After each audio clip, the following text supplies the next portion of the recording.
doing, saying, thinking, knowing. Corollaries to the revolutionary theory of knowledge. Published in n+1 number 38, 2015, translated by Balance Wyavant 2024. The mystery of the commodity form consists simply in the fact that this form, like a mirror, restores to men the image of the social characters of their own labor, making them appear as objective characters of the products of that labor, as natural social properties of those things. Marx, The Capital, Book I, Chapter 1. All the credit for the progress of civilization was attributed to the mind, the development and activity of the brain. Men became accustomed to explaining their activity by their thinking instead of their needs. Thus arose the idealistic conception of life, which has dominated mind since the end of ancient civilization. It is still so dominant that even Darwinist scientists are still unable to form a clear idea of the origins of man, because, being still under the influence of idealism, they do not recognize the function that labor played in that process. Engels, Dialectic of Nature. We believe that human knowledge will truly be such when humanity has brought and applied clarity within itself, in its social way of life. Humanity will not complete the revolution because it will have achieved the truth, but it will achieve the truth when it is capable of completing the revolution, Amadeo Bordiga, overthrowing the knowledge pyramid. In its Sketches for a Revolutionary Theory of Knowledge, our current asserted that the great epistemological problems of today's sciences cannot be solved without overthrowing the society of capital. Over the millennia, man has produced knowledge that, with the effects of its application, has become autonomous, first as useful interpretations of the world and then, with the advent of property and classes, a support for the power of the ruling class. See also the article Information and Power in the previous issue of this journal. From the praxis that triggers the processes of knowledge, we have moved on to the convention that the processes performed are in themselves progressive, able to evolve eternally. Thus, from the scheme of the bourgeois revolution that sees theory refined on the great base of a pyramid, nature, to reach the summit of powerful formalizations based on the discovery of laws, with the consolidation of the former revolutionary class, all knowledge comes to rest on the summit of an inverted pyramid, as indeed happens in class society. Classical and Enlightenment knowledge did not see in the pyramid a hierarchy but a stairway to climb, the great book of nature to be read page by page, whereas in the inverted, reactionary version, the summit is transformed into a funnel, a bottleneck where the enormous accumulated knowledge becomes engorged without being able to express its future. The re-reversal of this knowledge pyramid is necessary in order for the deadly inversion to be neutralized and negated. Human control over material facts will have to replace the current dominance of ideas whereby technology and science are regarded as mere instrumental supports to knowledge if not outright enemies. In this society that boasts of powerful computers, driven automation and vast networks, even eminent scientists fail to understand that it is we who transpose part of ourselves into machines and not vice versa. We are, ever since a single-celled being began to move in search of food, the informed, cybernetic beings, capable of processing according to laws and theories, while machines are merely a copy of our faculties, a projection of our bodies and brains, a prosthesis that this society does not even know how to make full use of, in a way that is useful to man. Industry in the broadest sense is the true anthropology, Marx, manuscripts of 1844, while the current pseudo-humanism, by reaffirming the dualism of man and nature, thoughty matter, wallows in the remnants of our animal being that has evolved too little. Praxis as an organic relationship between man and nature. The identification of mirror neurons, neurons that are activated in the case of relational behavior, together with other discoveries in the neuroscience sphere, has resulted in a good verification of materialistic assumptions about the relationship between brain, work and social behavior in the evolution of man. This activation of neurons by areas, which can in principle be generalized to the whole brain, is a useful starting point for bringing the semi-finished product on the theory of knowledge that we have inherited to a better definition. Just as one part of our brain mass is dedicated to language or sight, another part is dedicated to a kind of bidirectional communication with our fellows, especially while we are in the act of doing something. It is in acts, as acts and not mere movements, that our experience of our environment that surrounds us takes shape and that things immediately take on meaning for us. The same rigid boundary between perceptual, cognitive and motor processes is revealed to be largely artificial.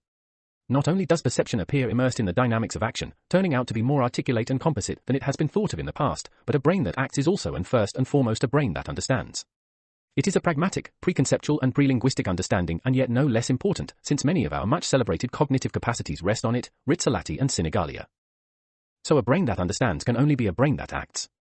We link this passage to our own material by carefully reading the three quotations at the beginning. Marx, without any knowledge of neuroscience, had arrived at a similar result. He claimed, in fact, that the reality created by man is observed by man himself as if it were a property of nature.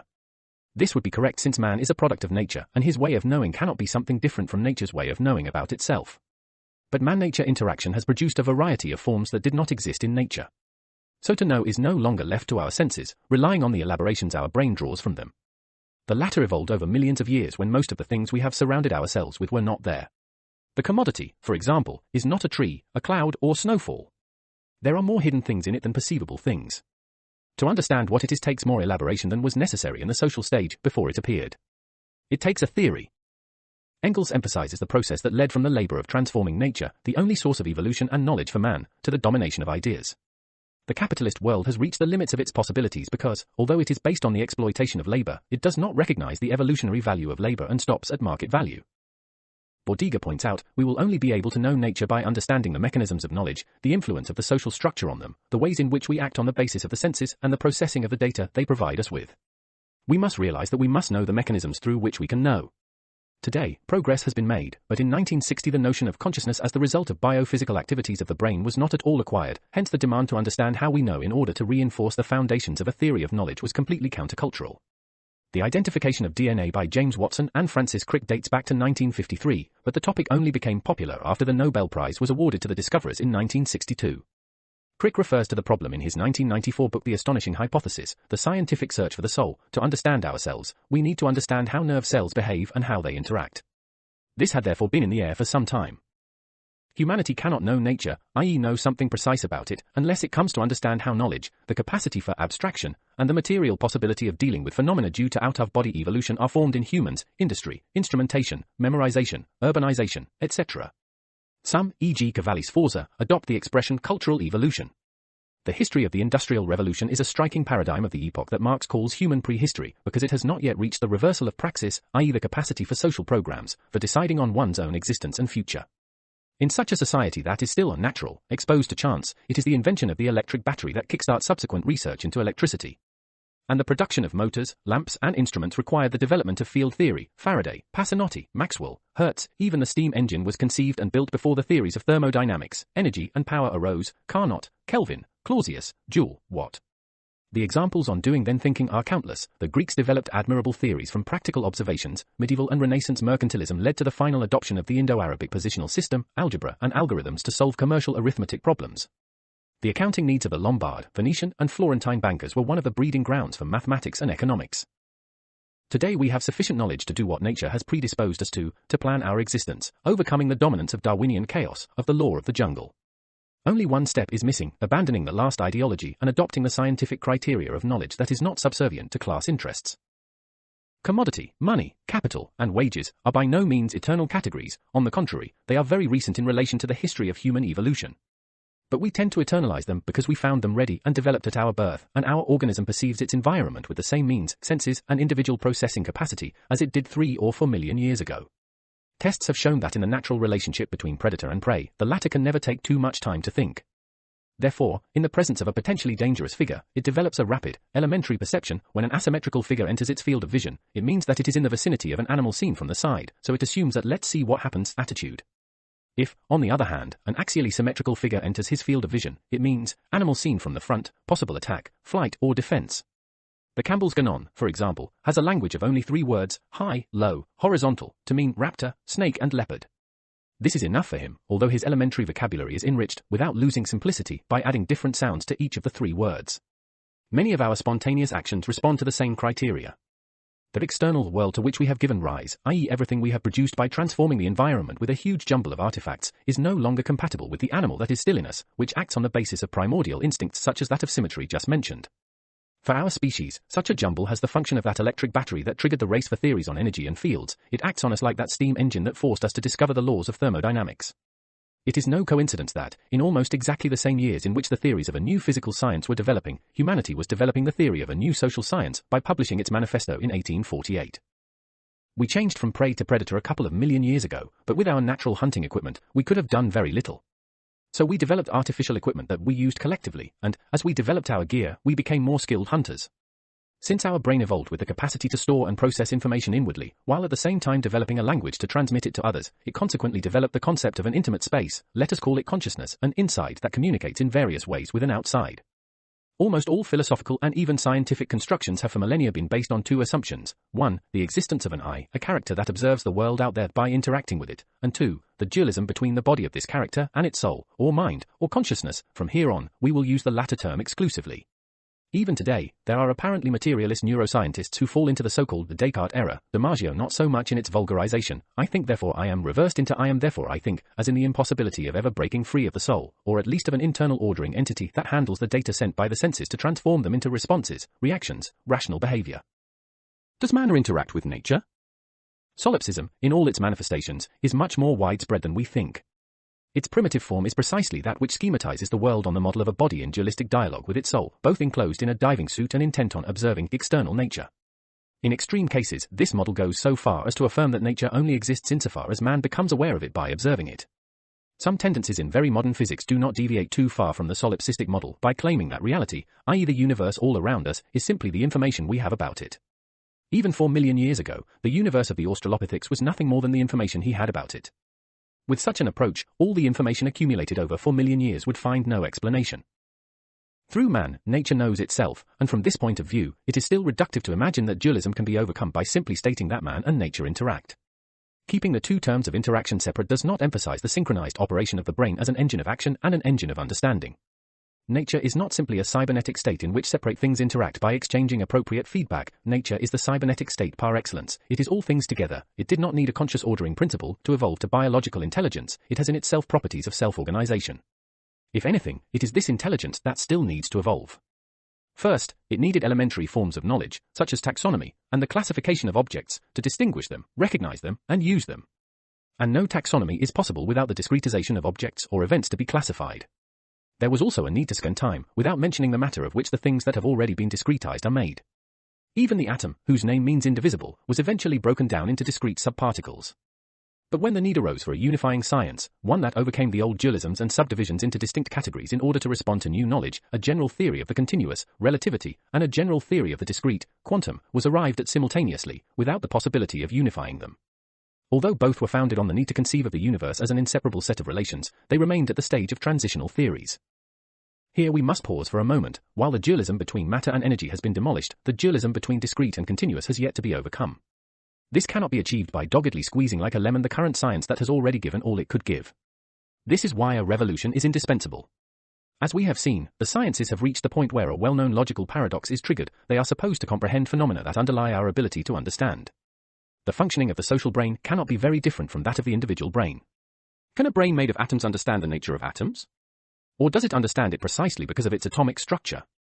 Our ability to understand comes from the configurations of atoms that group themselves into molecules and then into cells, organs, and bodies. We can understand the configurations that microcomponents give rise to, but not why configurations composed of identical matter are in some cases living and in others inert. We cannot grasp the fact that we have invented a physics of dualism between discrete and continuous that works admirably while being saturated with tremendous anti-intuitive paradoxes that our brains only digest with a little faith in experiments. When science jammed, a revolution always took care of opening brains. Take the Darwinian theory of evolution through natural selection. As early as the end of the Neolithic period, man knew that plant and animal species are genetically improvable, but for millennia no one had suspected that nature could do the same. A customary knowledge was in force in practice that was not contemplated in theory. Time was conceived as cyclical and not irreversibly oriented, so organisms, even if they were born and died, were considered always the same as themselves, as attested by philosophical and religious texts. Heraclitus knew that everything flows, but this dynamic did not imply a change of form. Aristotle and Plato were among those who came to establish a hierarchy of forms, but not in time. These conceptions, passed on to Christianity, nevertheless remained fixed for 2 millennia. Yet Lucretius, 1st century BC, mentions natural eugenics, and Lucius Columella, 1st century AD, reports that in his time crossbreeding was in force in zoology to improve species. Things were no better in the Enlightenment period. La Mettrie, Maupertuis, and Buffon had taken their cue from Lucretius and developed a dynamic conception at least for our species, but this had no effect on established beliefs. At the end of the 18th century, Linnaeus still conceived of the species he was cataloguing as immutable. One has to go to the early 19th century to find someone questioning fossils, which had been known for centuries. Then the idea suddenly dawned that the discovery of numerous extinct species alongside still extant ones could signify an evolution of the species themselves. Lamarck published his research on the evolution of organisms in 1809. Despite the imprecision, inheritance of acquired characters, the dogma of immutability was broken for the first time. 50 years later, Darwin published a complete theory of evolution. For thousands of years, the laws of evolution had been part of human practice and this had not been reflected in theory. It took a great political revolution to unleash the social productive force and with it the mind suited to produce a complete theory of evolution, the reunification of theory and practice. If revolutions unleash the capacity to unearth new laws and produce new theories, however, it would be absurd to imagine that revolutions have creative power, that they can bring something out of nothing. Every revolutionary theory has a background that anticipates it. Let us therefore step back a little to take the leap. We will try to jump as far into the future as possible in order to answer a fundamental question posed by our current. At this point, should we not overturn scientific praxis and, instead of trying to understand nature, try to understand how nature understands through us? What is it that prevents a leap similar to the one made by the theory of evolution? Imagine the landing of an unmanned alien probe. Nothing happens, maybe it's broken down. Of course, we would be very curious to know where it came from, what it is for, and how it works, but we would certainly not gain much information about it simply by exploring its interior or even taking it apart. We would have to transport it to a place where we would have to set up a well-equipped laboratory with analysis equipment, measuring instruments, various machines. And if by chance we were missing an instrument, we would obtain it or even invent it. We know the procedures for investigating metal structures, we have sophisticated instruments for chemical analyses, we know how to carry out stress tests, we can pick up any electromagnetic waves, etc., etc. In short, we will only have more or less complete knowledge of the Martian spaceship once we have analyzed it with our instruments. Our brain is a very fine-tuned tool for investigation, but current theories of knowledge operate in exactly the opposite way to the procedures we would use for the alien spaceship. We think we know almost everything about our own planet and the mankind that inhabits it because we have simply assessed it with our senses, with a few hypotheses, when not pure and simple conjectures or opinions, and little theory about the fact that it is like a large living organism, but we know almost nothing about the laboratory and its instruments, that is, about our brain and its configurations, those that activate ancestral instincts, those that act at the processing level and those that direct traffic unifying or splitting the two levels. There is always lurking the logical pitfall inherent in the question of how a brain configured by evolution can analyze itself through precisely the configuration it has acquired. For an answer, given that the social brain functions like the biological brain, a more powerful and configured, higher-level social metabrain would be needed. This is where the need for revolution comes in. There is no doubt that this metabrain is emerging, and it is the collective intelligence of a humanity that, as never before, is connected on a planetary level. There are already interesting sketches of a new theory of knowledge based on the brain tool. But this emergence, individually and above all collectively, is being held back by the capitalist social form. Today, we are no longer obliged to give scientific structure to knowledge about electricity or steam. Capital does not need to overcome the dualism between relativity and quantum physics. They are theories that work, and, even if each stands on its own, that is enough to produce commodities. Goods that from discrete objects are becoming continuous systems, as Marx already observed with regard to the railways and telegraphs, are paid for by rent, which is a form of price that is becoming increasingly addictive, so much so that it permeates everyday life. The rent is forever, as are diamonds, as is said in advertising. Now, for the revolution to achieve victory, it is not necessary for all its militiamen to take an oath on a sophisticated theory of knowledge. However, the party of the revolution already represents the future society. Once the new society is set up, the blockade of ideological prejudices will be lifted, and the social brain will use what will be a well-known panoply of cerebral instruments for the investigation of the laws of nature and the relationship between us and it. This is the leap into the future that we want to make, as far as possible, from the material we have inherited from our current on the subject. We began where that material ended, i.e. where the need to know how our brain is made and by which routes it arrives at deeper and deeper knowledge, how it finally uses it. Man as the organized product of nature. Among the materials in the dossier that we collected to work on this article is a short essay entitled I is becoming an obsolete pronoun. We know that our organism is by no means as unitary as was believed until recently, and that it is not only made up of molecules and atoms, but also lives in symbiosis with billions of hosts. We are not individuals, but biomolecular networks. One of the classic cases where the whole is greater than the sum of its parts. Most humans, picking up the information that comes out of the laboratories and ends up in the media, have formed a mental image of our genetic structure. We are what sets up a program recorded in a certain molecular order. Especially after the human genome was sequenced, an achievement made possible by the existence of supercomputers, there was wonderment at the fact that we share almost all our genes with the chimpanzee, and go on, it is still a primate, and a slightly smaller percentage with the mouse, and this just doesn't sit right. Indeed, the genome is not the instruction manual to assemble the human body, nor is it the software to give it consciousness. All mammalian gene sequences are more or less long equal, humans and mice alike. The genome, if we really want to make analogies, is more like a dictionary from which to draw words and phrases. Let us say that the betrothed and a novel by Leala can use the same dictionary, but what changes in it is the order in which the words and phrases are arranged. When man and mouse form and develop on the evolutionary scale, they draw on the same dictionary placed on the mammal shelf to become different beings. This activation is presided over by specific genes that, with extraordinary precision, cascade to activate other genes. The major work is done by a small minority of regulatory genes which, with just a few instructions, achieve an order of enormous magnitude compared to the starting point. This order is not, as in a dictionary, an alphabetical order. The analogy is more poignant if we imagine a tourist brochure containing the translation of recurring phrases with different scenarios, phrasebook for the restaurant, for the bank, for the art exhibition, for the train station, for the shop, etc. Compared to an alphabetical, chronological or other type of order, the order in which the genes are arranged is completely arbitrary, but it is so functional that the cellular mechanism never makes a mistake as to which gene to choose. It should be pointed out that the lack of errors is remarkable, not least because the example we have given is not entirely adequate and must be corrected. Both the words in the dictionary and the sentences in the booklet are always the same, whereas each gene can be represented by a meaningful but always different sentence. What is more, each gene is used several times in different contexts, which complicates the operation enormously if we take into account the number of relationships involved. As we can see, we do not have an exhaustive way of explaining the functioning of the genome and the incredible lack of errors in the whole sequence preparation with language analogies.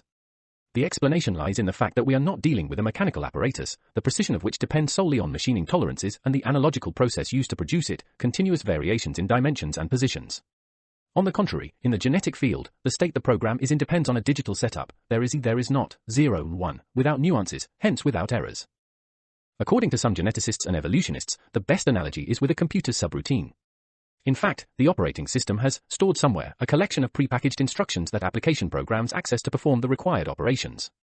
This toolbox is universal in the sense that it provides a single basis for achieving the purpose. We see none of it, but every time we open a menu or type in a command, we have recourse to one or more subroutines that allow us to work.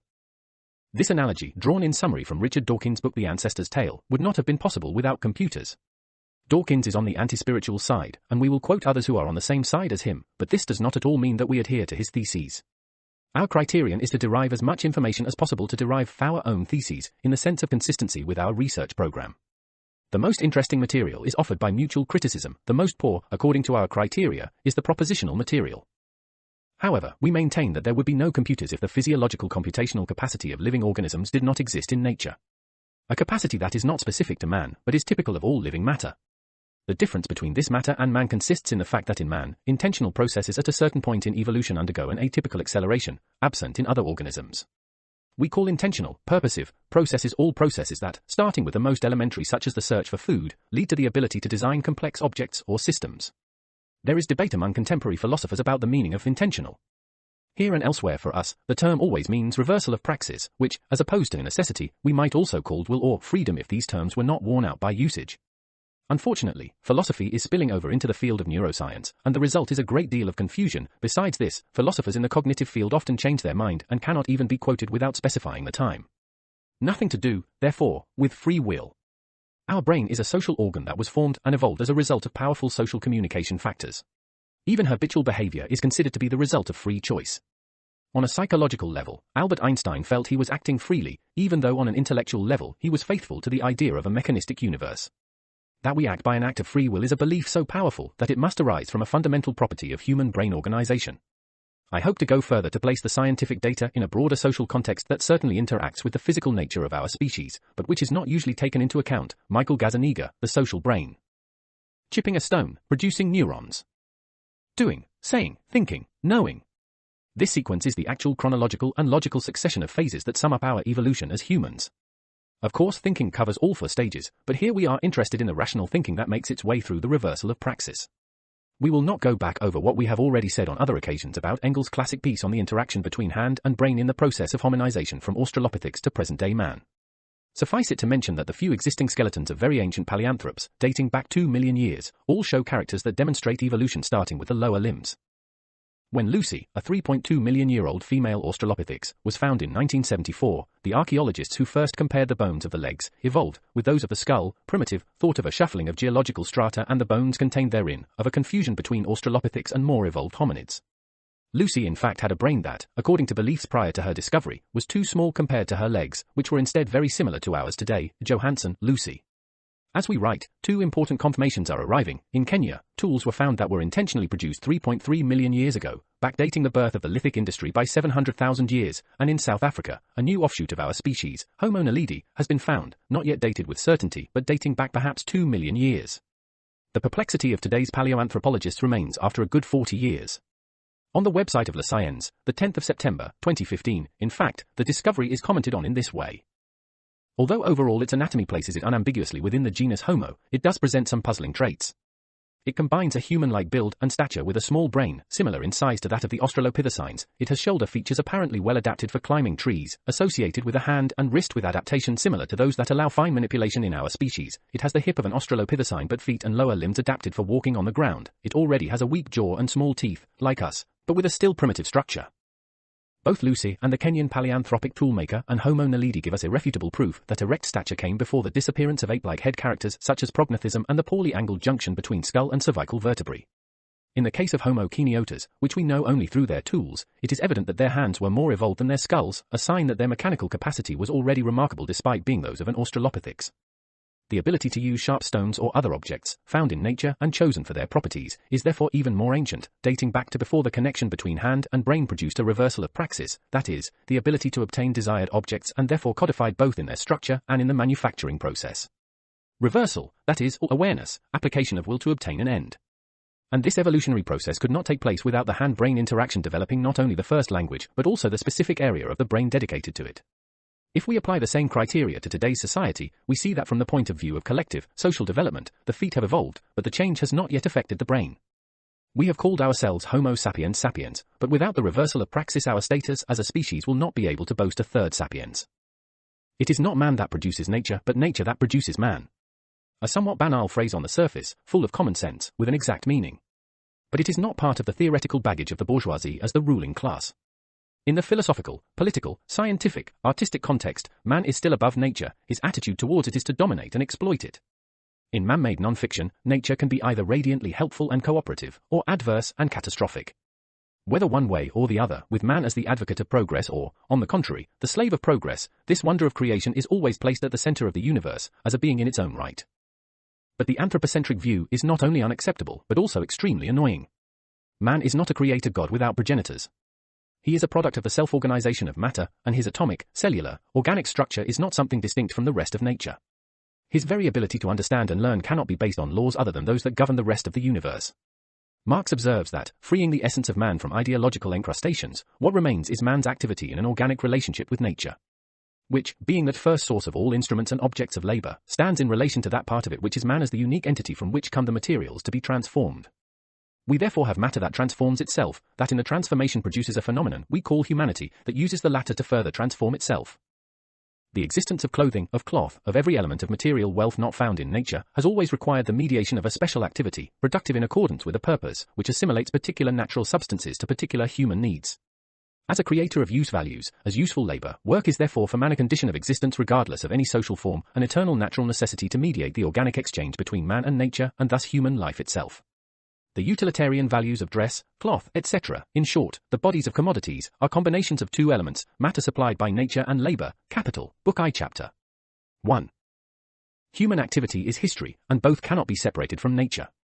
But curiously enough, human praxis, history and nature are separated in the theoretical consciousness of the dominant ideology, according to which history is not the result of human activity, it is not the result of production.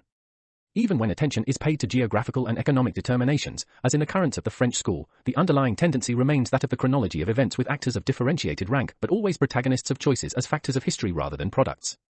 In any case far removed from the material life that produces steel, food, machines, clothes, urban structures, etc. All the propositions about nature, man, history, praxis, put forward by philosophical, theological, scientific, epistemological, etc., currents of thought end up being without foundation, precisely because they do not take into account that the only possibility for man to be man consists in transforming existing matter through work.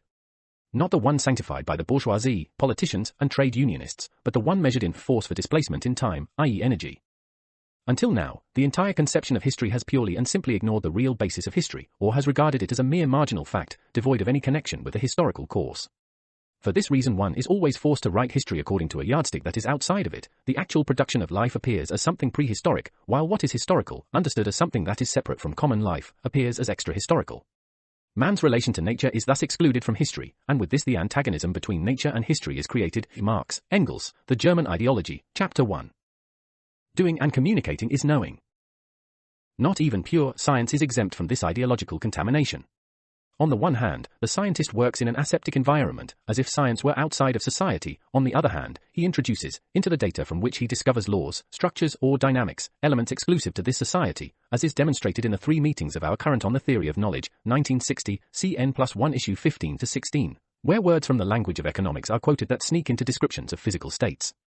The sciences, pure or not, are as much a vehicle of capitalist praxis as the school or the propaganda of the ruling class. In fact, they express themselves through language inherent to exchange, to the production of industry, in short through the practical activity of men in a given epoch. The network of capitalist activity is so integrated that if in a thought experiment only one of its important nodes were to be deleted, the entire civilization, the entire humanity that has evolved so far, would be missing. The perception of individuals is not based on bourgeois philosophy books, but on everyday practice. Their self-preservation instinct cannot allow banks, for example, to disappear. Even in a thought experiment, the world would disappear. It takes quite a leap into another dimension to imagine possible the disappearance of a universe with which we have a material rather than an ideal relationship. If even a part of the bourgeois vocabulary were to disappear, it would certainly be a shock, since the archaeologist would not be able to call the ancient Egyptian order embodied state, or treat Ebler's accounts as that of a bank, and each of us would have no way of using possessive adjectives and pronouns at will. The doing, we have seen, comes before thinking and obviously before the knowings as well. This is not a ladder sprung from some sociological theory. The order is given by our evolution, or rather, by the co-evolution of hand and brain, of the capacity to construct abstract schemes and the consequent ability to probe nature by means of nature, in order to derive structures, models, laws from it. If we insist so much on these aspects of knowledge, it is because knowledge does not fall from the sky, and its formation process to date leads to a stalemate phase that needs to be analyzed in order to foresee what can happen next. After the current cycle is complete, and the revolution will result in a completely new society.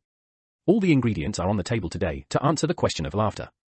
The social productive force has reached its maximum and even tends to be restrained by this mode of production. With the spread of information technology, machinism has reached levels that could not even be imagined a few decades ago. Billions of sensors are sending continuous information to data collection and processing centers. The nature of artificial intelligence is being debated, as we shall see. For a society such as capitalism, this is too much. Its inherent anarchy prevents conscious control of the situation, and the whole system is adrift. Not even the general intellect, as it is powerfully emerging in the narrow confines of this society, is able to provide useful information about the functioning of the brain, biological or artificial. Certainly it is infected to the extreme. But, in spite of everything, there are attempts at a social response based on schemes that are completely unprecedented in form and substance. Like Occupy Wall Street, on the one hand, an interclass social mush has been created, but on the other, every time there is a clash or even friction, there is no more dialogue between classes, the negotiating table is dead. Finally, we used to say that all the ingredients are there to transcend into the new, and that's fine, but they are scattered in bulk in the folds of society. They need to be identified, sorted, and treated according to criteria that the ongoing revolution has already made available. Marx called the relationship between man and nature organic replacement, in the sense that man, for his activities, can do nothing more than take raw material from nature and transform it through labor. This is true in every age, but with the immense growth of social productive power, the very possibility of taking and transforming is being eroded. To put it in Marx's way, if up to a certain point human praxis vis-à-vis nature consisted of reciprocity, man still being preeminently nature, now man became a predator vis-à-vis nature, thus even vis-à-vis himself. This is by no means a moral judgment. We have seen a systemic model of social extinction based on the predator-prey dynamic, by the mathematician Volterra, see this journal number 35. So if at one time it was praxis that prevented the alienation of man from nature and vice versa, long before the global rise of capitalism the relationship was already reversed, it was predatory praxis that produced the alienation. At a time when tools were made from stone, bone or plant fibers, the limits imposed by nature with its balances could not be surpassed. Today, human society cannot even imagine existing without surpassing the limits imposed by nature every day. The automatic system of machines is self-replicating, production of machines by machines, and by definition knows no theoretical limits that could prevent the growth of industrial production. However, the planet as a whole has these limits. A fossil fuel needs millions of years to form. All the plants and animals we eat can be cultivated and bred with little alterable life cycle. Timber and raw materials for cultivation ditto. We know that in 8 months, we consume the resources that the planet can regenerate in 1 year. Making complex instruments. To talk about nature, Marx did not need to resort, as everyone does now, to the cloying fiction of bio, and all the products of the propaganda subculture supporting new commodity spheres, including the ecological footprint, which is theoretically a serious thing. For Marx, man's modification of the environment is consistent with nature for the simple reason that man industry is indeed nature. The consumption of the planet was evident even in his day, and since there is no such thing as infinite growth in a finite world, he based his critique on inexorable laws rather than the moralistic critique of the exploited planet, of our home in space despoiled by wicked businessmen, of the need to make revolution. Man, in producing, can do nothing but operate like nature itself, that is, he can only modify the forms of materials. Does he operate according to nature even when he produces, say, millions of cars a year? Is the capitalist General Motors then comparable to the Australopithecine communist who can only produce a few hundred choppers in his lifetime? Yet Marx is exactly apart from any social form. The evolved transformation of matter through labor, organized production, is nothing more than an extension of chopping wood or extracting minerals from mines. Human activity unleashes a latent powers of nature, and matter, seized by living labor, is wrested from the realm of the dead and elevated to utilitarian value. Potentiality is elevated to effectivity, Wirklichkeit, reality producing effects. Use value depends on the adequacy of a product of labor to satisfy human needs. This task is achieved both when such a product enters into the primary process of subsistence, food, clothing, housing, and when it enters into the transformation cycle of matter as an instrument to enhance human productive activity. In each case and in each epoch, the production process has intrinsic automatic capacities of amplification. The transformation of matter through labor provokes a change both in the set of use values for subsistence and, above all, in the set of equipment capable of obtaining them. As in the case of the interaction between hand and brain, the interaction between use values and human activity produces a refinement of both, so much so that it is impossible to say whether it is one that advances the other or vice versa. Certainly a use value that refines or amplifies a need and then changes as a result of the invention of new tools that produce new use values shows a continuous cycle of conditions that are alternately factor and product. The basket that is used to hold fruit but not liquids becomes a pottery vessel that can hold both, and in turn pottery gives an impetus to all other social activities, e.g. a developed clay industry, which needs large furnaces, in which the necessary temperature is reached to melt metals and so on. After the Crusades, industry had developed enormously and brought forth a wealth of new mechanical, chemical and physical means. They not only provided a vast material for observation, but also offered, in themselves, means of experience that were quite different from those that had existed up to then, and enabled the construction of new instruments. Geographical discoveries made exclusively in obedience to profit and thus to production, made available an infinite amount of hitherto inaccessible material in the fields of meteorology, zoology, botany and physiology, Engels, dialectics of nature. The special practice of man-industry and the organic replacement. Special, in that it is unique compared to that of all other animal species. Organic reciprocation, a phenomenon already identified by Marx in the whole system of retroactions and which can be summarized in the assumption, the history of our species is a process of humanization of nature and naturalization of man. Since the matter provided by nature responds to specific laws, at each stage of technosocial evolution, the need to know these laws arises either to facilitate natural processes, or, on the contrary, to prevent them if they are harmful or to keep them under control if, in so doing, the possibility of new results is glimpsed. Is there a point at which labor that humanizes nature and nature that naturalizes man no longer coincide? For Marx, this condition never occurs, firstly, because man's true nature is industry, in the broadest sense, secondly, because man becomes the repository of knowledge that allows for an increasingly perfected organic exchange between himself and nature. Of course, the social form, the mode of production, is involved. Man today proclaims himself a power capable of dominating nature, the arbiter between intelligence and materiality, the repository of thought, knowledge and consciousness. Forgetting that he is part of nature, he exalts his being as an industry, but mortifies, by death, his being as a man. He does not realize that the more he strives to subjugate to nature, the more he subjugates himself to nature, at a certain point becoming inhuman, just like the German philosopher, flogged by Marx, who seeks freedom not in the collective end of human prehistory, but in the escape of the individual. The freedom of the boar. We are thus faced with 1. An organic turnover, a basic invariance that sees the transformation of nature by man in all epochs, and 2. An arrow in time, which sees a uniquely variable and irreversible path, from the freedom of the boar to freedom as the capacity to know nature, including man knowing himself and his society, to the capacity for social project. If, in Marx, praxis is examined above all in order to be overthrown, from the bestial spontaneity of the jungle to the harmonious and rational existence within a human project, i.e. a project according to the true nature of man-industry, then a knowledge of the ways of knowing is indispensable, and a discourse on meta-knowledge becomes inevitable. As a power of nature among others, life capacities, harmonies, symmetries, catastrophes, we are a danger to our own species as well as to the planet. According to some, science and technology have become a mediating element in any human activity that is too powerful, and therefore inherently dangerous. We disagree. The danger lies in the mode of production. But to realize this, one must first be aware that there are several modes of production, different from each other. We, being born, have fallen into the capitalist one. According to a simplistic materialism, it is the mode of production that is reflected in our influential brains. This is simply not the case. It is the brain that processes patterns based on what it has recorded during evolution, adapting them to the realities out there, which we find ready at our birth and which we therefore tend to regard as nature. From this point of view, the human brain is not swayable at all. On the contrary, it tends to arm itself to self-preserve itself and its container, i.e. our body.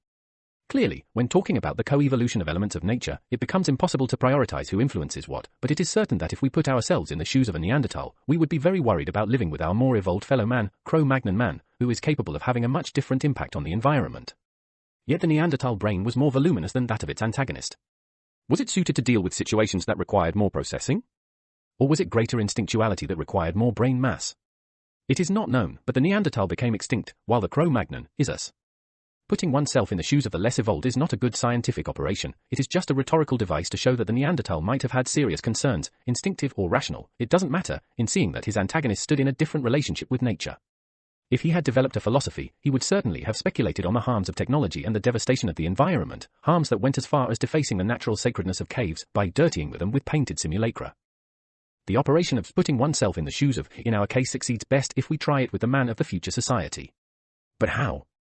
If our being in a given social form dharmas itself in the self-preservation of what it perceives as natural, it will be difficult to put ourselves in the shoes of the anti-form. Unless there is something that breaks the immediate, archaic instinct of self-preservation in favor of the preservation of the species.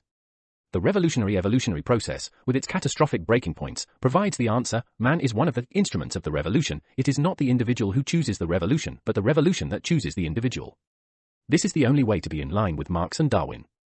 And it is also the only way to bury a century of mystification made up of inadequate vocabulary, heroes and leaders with class consciousness, substantial democracy and caricatured communism. Commodity as fetish.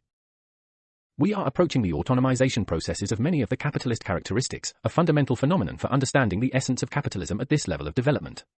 The greatest process of autonomization, identified by Marx, is obviously that of capital. At its origins, in monetary form, it was firmly bound to its possessor, but already in the Middle Ages it dematerialized into credit debt documents, say in Venice to rematerialize elsewhere, say in Lubeck, and vice versa. With the expansion of credit, large anonymous capitals were formed by raking in small individual capitals, while the extension of the share system allowed salaried officials to replace capitalists who became coupon cutters. It is at this stage that capitalism, according to Marx, potentially ceases to exist. The statement is powerful, for as long as capitalism has existed, from the maritime republics to fascism, the state has always subjugated capital by controlling the economic fact, but at the present stage, having ousted the capitalists from direct ownership of capital, total, anonymous capital has subjugated the state by achieving maximum autonomy. Capital means commodity, and this is capable of summarizing the entire social relationship.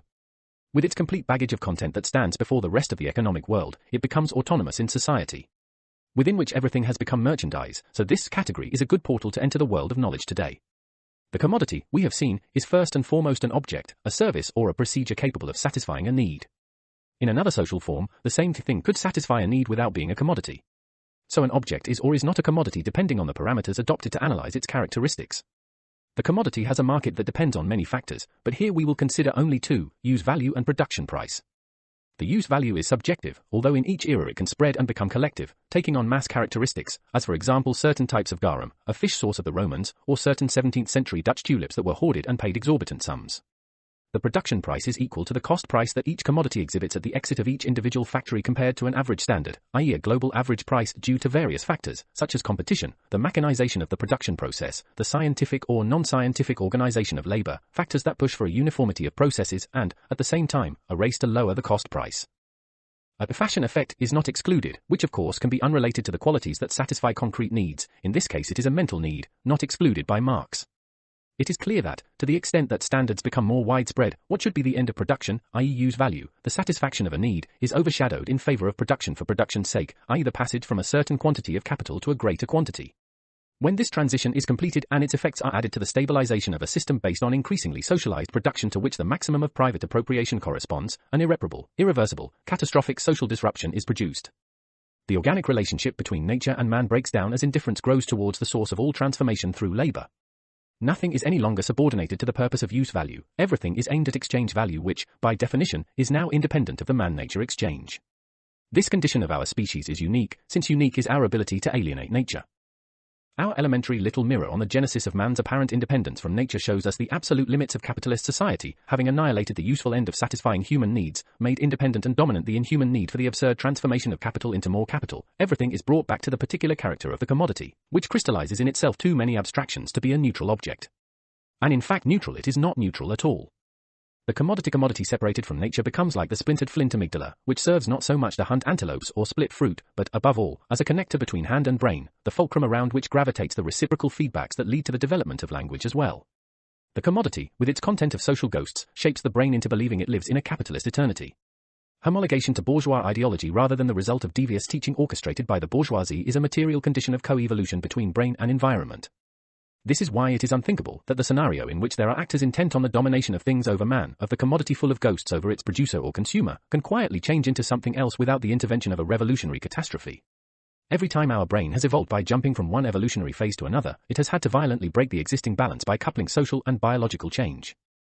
The changing of the guard between Neanderthal and Cro-Magnon man was so dramatic that it caused the extinction of the former in favor of the latter. The Neolithic Revolution produced metabolic changes as a result of a diet of carbohydrates rather than meat. At first health suffered, but, with the development of agriculture and urban organization, social and probably individual brains gained. The Industrial Revolution caused a considerable increase in malnutrition diseases caused by the almost exclusive consumption of cereals and potatoes, moreover very often in insufficient quantities, to the extent that after several generations class differences also appeared as differences in intellectual capacity. Today, the same phenomenon is still occurring with capitalism-induced starvation in developing countries. According to the Food Policy Research Institute, 2 billion people have nutritional problems that are reflected in their immune systems and intellectual capacities. The stabilization of capitalism in the West has changed diets and behavior to such an extent that the average stature of a European has grown by 11 centimeters in a single century, the Dutch by 20 centimeters. Stature is a genetic fact, but its variation is more affected by environmental facts. Today, apart from the latter cases, which do not represent mutations but reversible phenomena, it is no longer possible to verify genetic variations linked to social variations because of the very long timescale of biological evolution. But in the meantime, a social brain has emerged that is capable of evolving in infinitely shorter timescales. Obviously, for us it is the historical party, the only entity capable of bringing the transformation of matter through human labor back to the condition of organic replacement. Doing produces connections. The commodity does not circulate if it does not assert its money content, if it does not place itself on the market and compare itself with other commodities by means of a universal equivalent capable of making us immediately understand what a complicated comparison of labor time, depreciation, energy, etc. would tell us with much difficulty.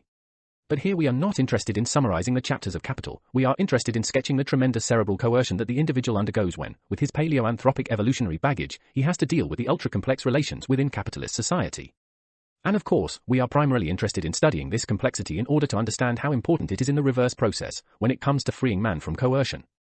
Not to bring him back to original communism, but to enable him to leap into developed communism. Within this framework, we argue that the evanescent complexity of capitalist relations, the fetishistic character of the commodity, the alienation of social relations, the real and non-formal subsumption of labor to capital, virtual money as the highest expression of the phenomenal form of value, etc., shows that we have reached a point where we have to free man from coercion. Shows that we have reached a stage of development within which we are very close to what in physics and chemistry is called a phase transition. It is the stage in which connections between previously separate areas of knowledge are spontaneously formed. Contrary to the dominant ideology, some exponents of culture begin to break down. The connections facilitate the emergence of new knowledge, and little by little eclectic currents form, driven by the need for a grand unification of knowledge. Emerging theories take on contradictory aspects and appear as mutant monsters on the evolutionary scale. It was Richard Goldschmidt, in 1940, who developed an evolutionary theory based on the genetic traits of mutant individuals, the hopeful monsters. The theory was ignored and only resurfaced when genetic research led to the identification of DNA. Evolutionist Stephen Jay Gould highlighted its importance. A system in phase transition is in unstable equilibrium and small variations can have large effects. The individual who believes himself to be at the center of the universe can, under these certain conditions, suddenly discover that there is a whole world that does not correspond to the old paradigms and is already ripe to go beyond the current dying society. A brain that until recently believed it was conversing as an individual conscious entity with one of its outsiders may find itself as an efficient cell of a collective brain that shares neurons, synapses, and even relationships of a new kind between humans. It may even find that all the autonomization phenomena existing in a society in the grip of chaos, now out of control, may be the antithesis of disintegration and centrifugal forces, a signal, however distorted, of self-organization, of escape from the strict domination of capitalist categories. Compare to issue 17 pages 3 and 36 page 41 of this journal. Let us remember that we are investigating a theory of knowledge, the foundations of which were laid in the mid-19th century and expanded, strengthened by our current with vigorous elaborations. New facts are now intervening to corroborate the theory. Social brain connections have exploded in quantity and quality. Property is being questioned by industry itself. The spheres of socially useful free labor are gigantic. With peer-to-peer systems, exchange without value consideration is now normal.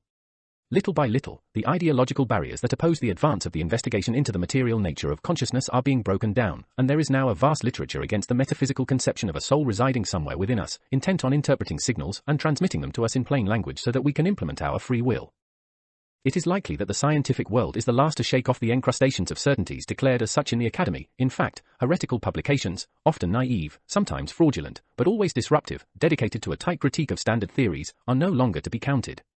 And indeed, the entire standardized scientific framework is seriously threatened by the emergence of currents that no longer accept the traditional dictate that allows them to bring home a salary in universities.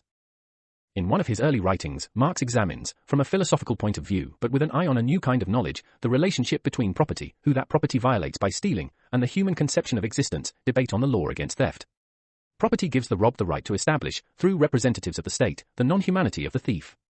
If the robbed owner is a man only through ownership, and the state takes pains to prove this, the thief is a subhuman because he has no title to prove ownership at all. In any case, the punishment of the thief is legally correct because his humanity is identified with theft, while the robbed is granted human status because he owns. But the dishumanity of capitalism does not end in ownership. The fact that the commodity has become autonomous with respect to the need it is supposed to satisfy changes man's relations with things.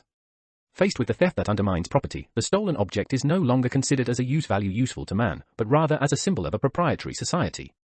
The object becomes autonomized, matter takes possession of man and dominates him. The result of all our discoveries and progress seems to be that material forces are endowed with spiritual life and human existence demeaned to material force. Humanity becomes the mistress of nature, while man becomes man's slave or the slave of his own infamy. Marx, The Revolution of 1848 and the Proletariat, 1866. Intelligent machine systems. If the history of man is the history of his industry, from the lithic to the fictal, from manufacturing to the globalized multinational, when did the technique of production, i.e. the state-of-the-art of the instrumentation and science that makes it possible, begin to autonomize itself? What is the condition that leads from the first forms of subjugation of man by the machine to the evolved forms of substitution? Complex machines have existed since classical antiquity. The Hellenistic world produced and used very sophisticated machines, such as the so-called computer of Antikythera, a gear-driven astrolabe found among the remains of a shipwrecked ship near the island of the same name in the 2nd century BC, partly bequeathed to the Roman world and partly forgotten, Lucio Russo. None of these machines had the power to enslave man and even less to replace him. They were usually simply machine prostheses, that is, tools that amplified human strength by multiplying its effects. The prehistoric chipped stone strengthened what teeth or nails could do, badly. The propeller increased the range of the hunting spear, the bow carried a blade mounted on an arrow to a great distance, the metal sword greatly multiplied the offensive power of flint daggers, an abacus helped to make calculations by recording passages that were difficult to remember. It seems that the ancients knew how to build automata, and there is evidence of this in Greek or Chinese literature, but there is no evidence that self-moving mechanisms were used for production. The evolution of the instrument prosthesis lasted millennia, and only recently have elements been added that have taken away its prosthetic quality. The steam engine is the example that is always given in contexts such as ours. It is inevitable, because it is the steam engine that for the first time allows a set of machines, a system, says Marx, sufficient autonomy to function on its own and relegate man to a passive assistant. To achieve this, several concomitant factors are needed: a sufficient source of energy, a form of memory that allows movements to be repeated, a technology that allows such equipment to be manufactured, and finally, and above all, a social situation that is able to appreciate the quantity produced as a use value in itself. For example, in different social contexts, two machines responding to the same laws of thermodynamics, Heron's Eolipile and Stephenson's steam engine, had two very different fates. There must be a market in which the quantitative element takes over from the qualitative one, subverting the finalized production merchandise use value cycle, i.e. transforming it into production for production's sake. Stored information is essential in any automated process that assumes the capacity to become autonomous from human control. Various forms of mechanical memory were devised very early on: the cam, the leaf and peg organ, the abacus, the structure on which the strings of a piano are stretched, the perforated tape of the Jackwood automatic loom and its electromechanical version represented by the punch cards of the first computers. Parallel to the autonomization of the production process is the autonomization of capital in general. This takes place at all levels, from the highest, with the advent of true state capitalism, the shift from state control over capital to capital control over the state, to the lowest, when already the product of labor no longer has as its end the satisfaction of a need, but the increase in value of anticipated capital.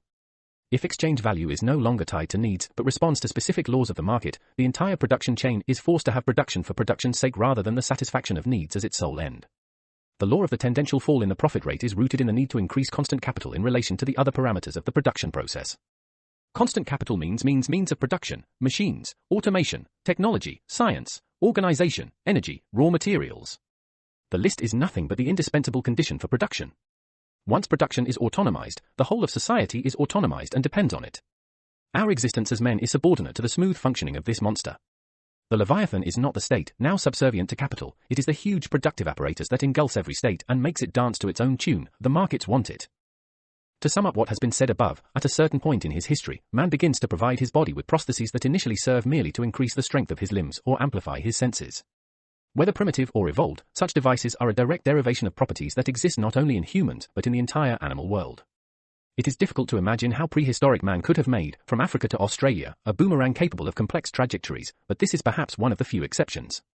In almost all of the possible examples, the identification of the link between natural faculties and prostheses is simpler. It can be understood on the fly that a pincer extends the grip of the fingers or simulates the claws of a crab, that a light bulb allows us to see at night like cats, that an electronic environmental sensor complements or replaces the sensitivity of a guard dog, that a thermometer measures temperature better than the fingertips. Even evolved language is an enhancement of primitive forms of communication, and language through instrumentation allows us to communicate over considerable distances: drums, smoke signals, mirrors, flags, telegraphs, radios, etc. It has somehow become fixed in our brains, so much so that there are dedicated areas that suggest innate properties, a term we dislike but adopt to avoid tedious periphrases. Having said this, we derive an initial observation in line with the sketches of the theory of knowledge that underpin this work. Man is realizing outside his biological body another collective self, with a copy-paste of faculties of the individual, transported to the general scale. Obviously he is doing all this by following natural paths, even if the result for now is against nature. As we have said, these are Darwinian paths, between and within which the capacity for social design has not yet settled, i.e. that reversal of praxis that for now we only adopt in designing and constructing more or less complex goods in unprecedented quantities. What if we tried to apply the same reasoning to man's capacity to give himself an exhaustive theory of knowledge? The essence of man, that is, the set of properties that distinguish him from animals, is that of being capable of wanting a result, a character that enables him to distinguish the faculties of the worst architect from those of the best bee. But if we imagine society as a collection of separate individuals, in whose brains a copy-paste of acquired mental faculties has been produced, we fail to realize the richness and processing power of the social brain, with its differentiated cells. In an alienated and homologated society, the denial of diversity leads to the bee, not the architect, apologies to the bee that is able to harmonize its differentiated cells parts perfectly in the whole of the hive. We live in a crazy paradox. Man has at his disposal the tools evolved in and for the social body, developed through his ability to design, but for the theories inherent in knowledge, he drags along the cognitive baggage from when he was a hunter-gatherer on the savannah. And this also explains his absolute inability to gain control of the economic social fact, which was left over from Marx's time, which made him say about economics, it is the non-science of chaos. As we shall see, Marx was not sufficiently pessimistic, because not only is the economic world subjugated by chaos, but the entire scientific world is in no better condition, having reached a dead end on the very theories of knowledge that are supposed to help us understand the physical world. There is no saying without thinking and vice versa. Collective doing presupposes saying, i.e. the development of language, any kind of language.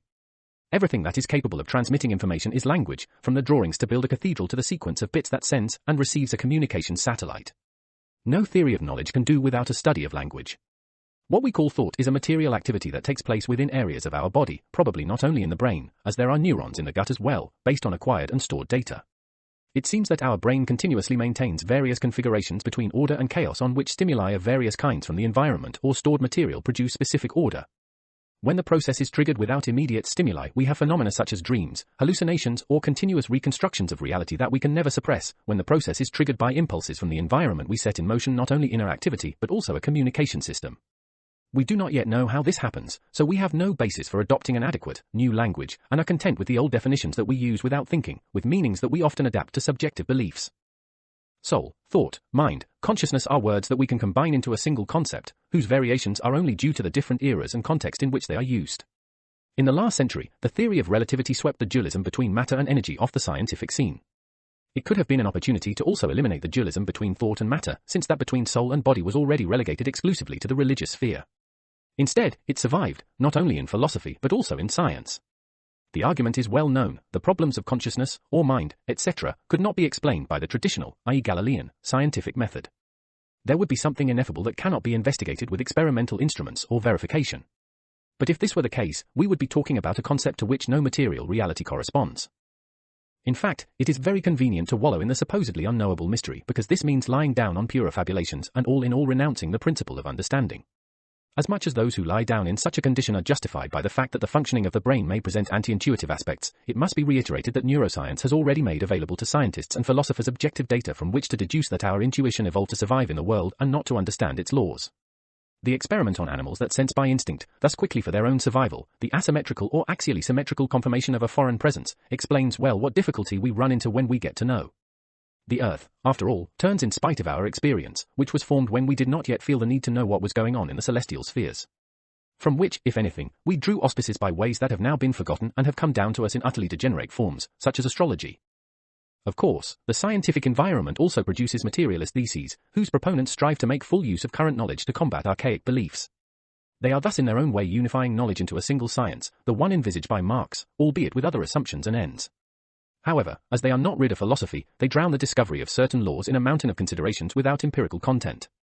Although it is an ideological materialism inherited from the Age of Enlightenment, its undeniable merit is that it contributed to the attempts to eliminate consciousness-nature dualism or, in any case, solipsistic residues inherited from previous, pre-scientific, it would be better to say are characterized by another kind of science, eras.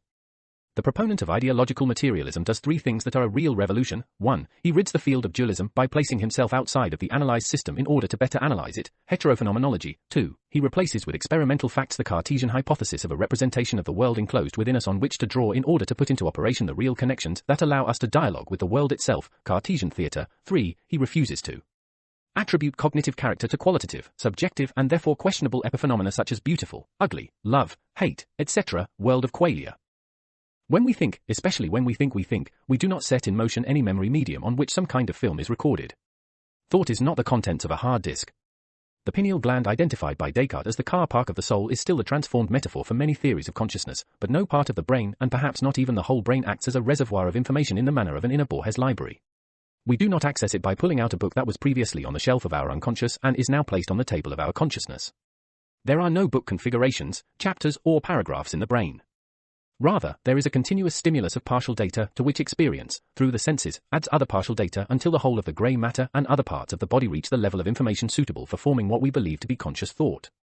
In reality, it seems that the whole operation takes place on countless narrative fragments drawn from experience, a chaotic ferment of impulses within which relatively little additional data determine complete narratives through self-organization of the fragments. Hallucinations and dreams would confirm such a pattern. This way of processing information must have begun with the appearance of the first living matter. Let us imagine a single-celled organism immersed in a liquid, intent on floating along a sugar gradient. The information it has, the only information it can process at that level of evolution, is binary, sugar yes, sugar no. Our primitive organism is therefore driven by this type of information, which is extraordinarily flexible and applies even to phenomena of extremely high complexity such as those to which modern man has given rise. At a slightly higher level of evolution than the single-celled organism, the need to orientate oneself in a more complex environment arises. For example, one must distinguish a sugar gradient, continuous, from a set of obstacles that differ from one another, discrete. We humans were also single-celled organisms. We had not yet evolved to the level of the multicellular being who already used Boolean algebra, the arithmetic of the Greeks, and cybernetics, the art of piloting.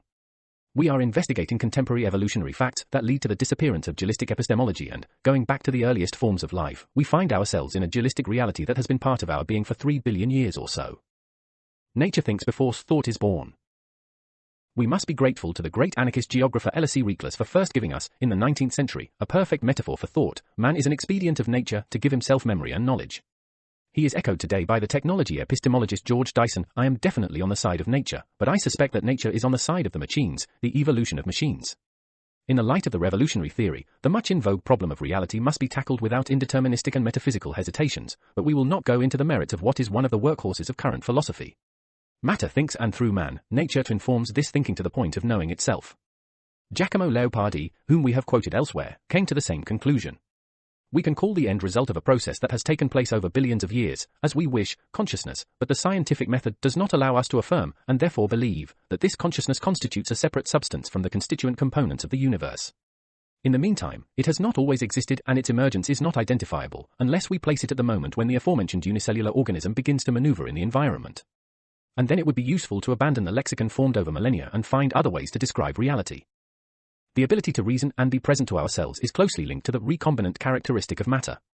Dynamic computer simulations designed on the basis of today's knowledge of elementary forms of life and their evolution, or, conversely, their extraordinary stability over billions of years, show that we are children of an elementary capacity of matter to self-organize, Kaufman. This capacity has been reproduced over time at the level of our brain structure, whose flexibility in the face of unknown facts, i.e. not recorded in instinctive memory, allows for evolutionary bifurcations. In fact, it may happen that perception of the immediate future presents scenarios not recorded in the past, for which it is necessary either to avoid the unknown and its potential dangers, or to recondition the instinctive baggage by equipping it with new resources to face the unknown.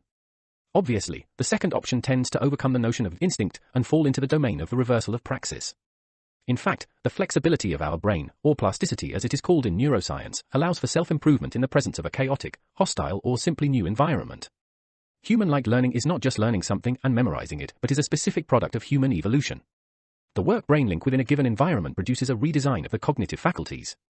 This specificity does not authorize any recourse to philosophical dualism, it is simply a property of our evolutionary heritage.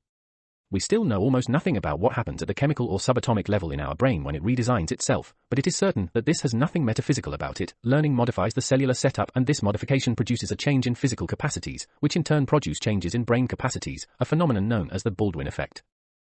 It is at this level that a difference intervenes between the evolutionary timescales of the biological body and those of the social body, a difference so great that it allows us to consider the biological evolution of Homo sapiens as completed in comparison with that of Homo novus. Among the ancient Romans, Homo novus was one who reached high public office without inheriting it from the family. The man of the future also inherits nothing from the old society, apart from those traits that anticipate the new. The objective difference between biological and technical evolution has produced considerations in bourgeois circles that we not only agree with, but capitulate to, our doctrine.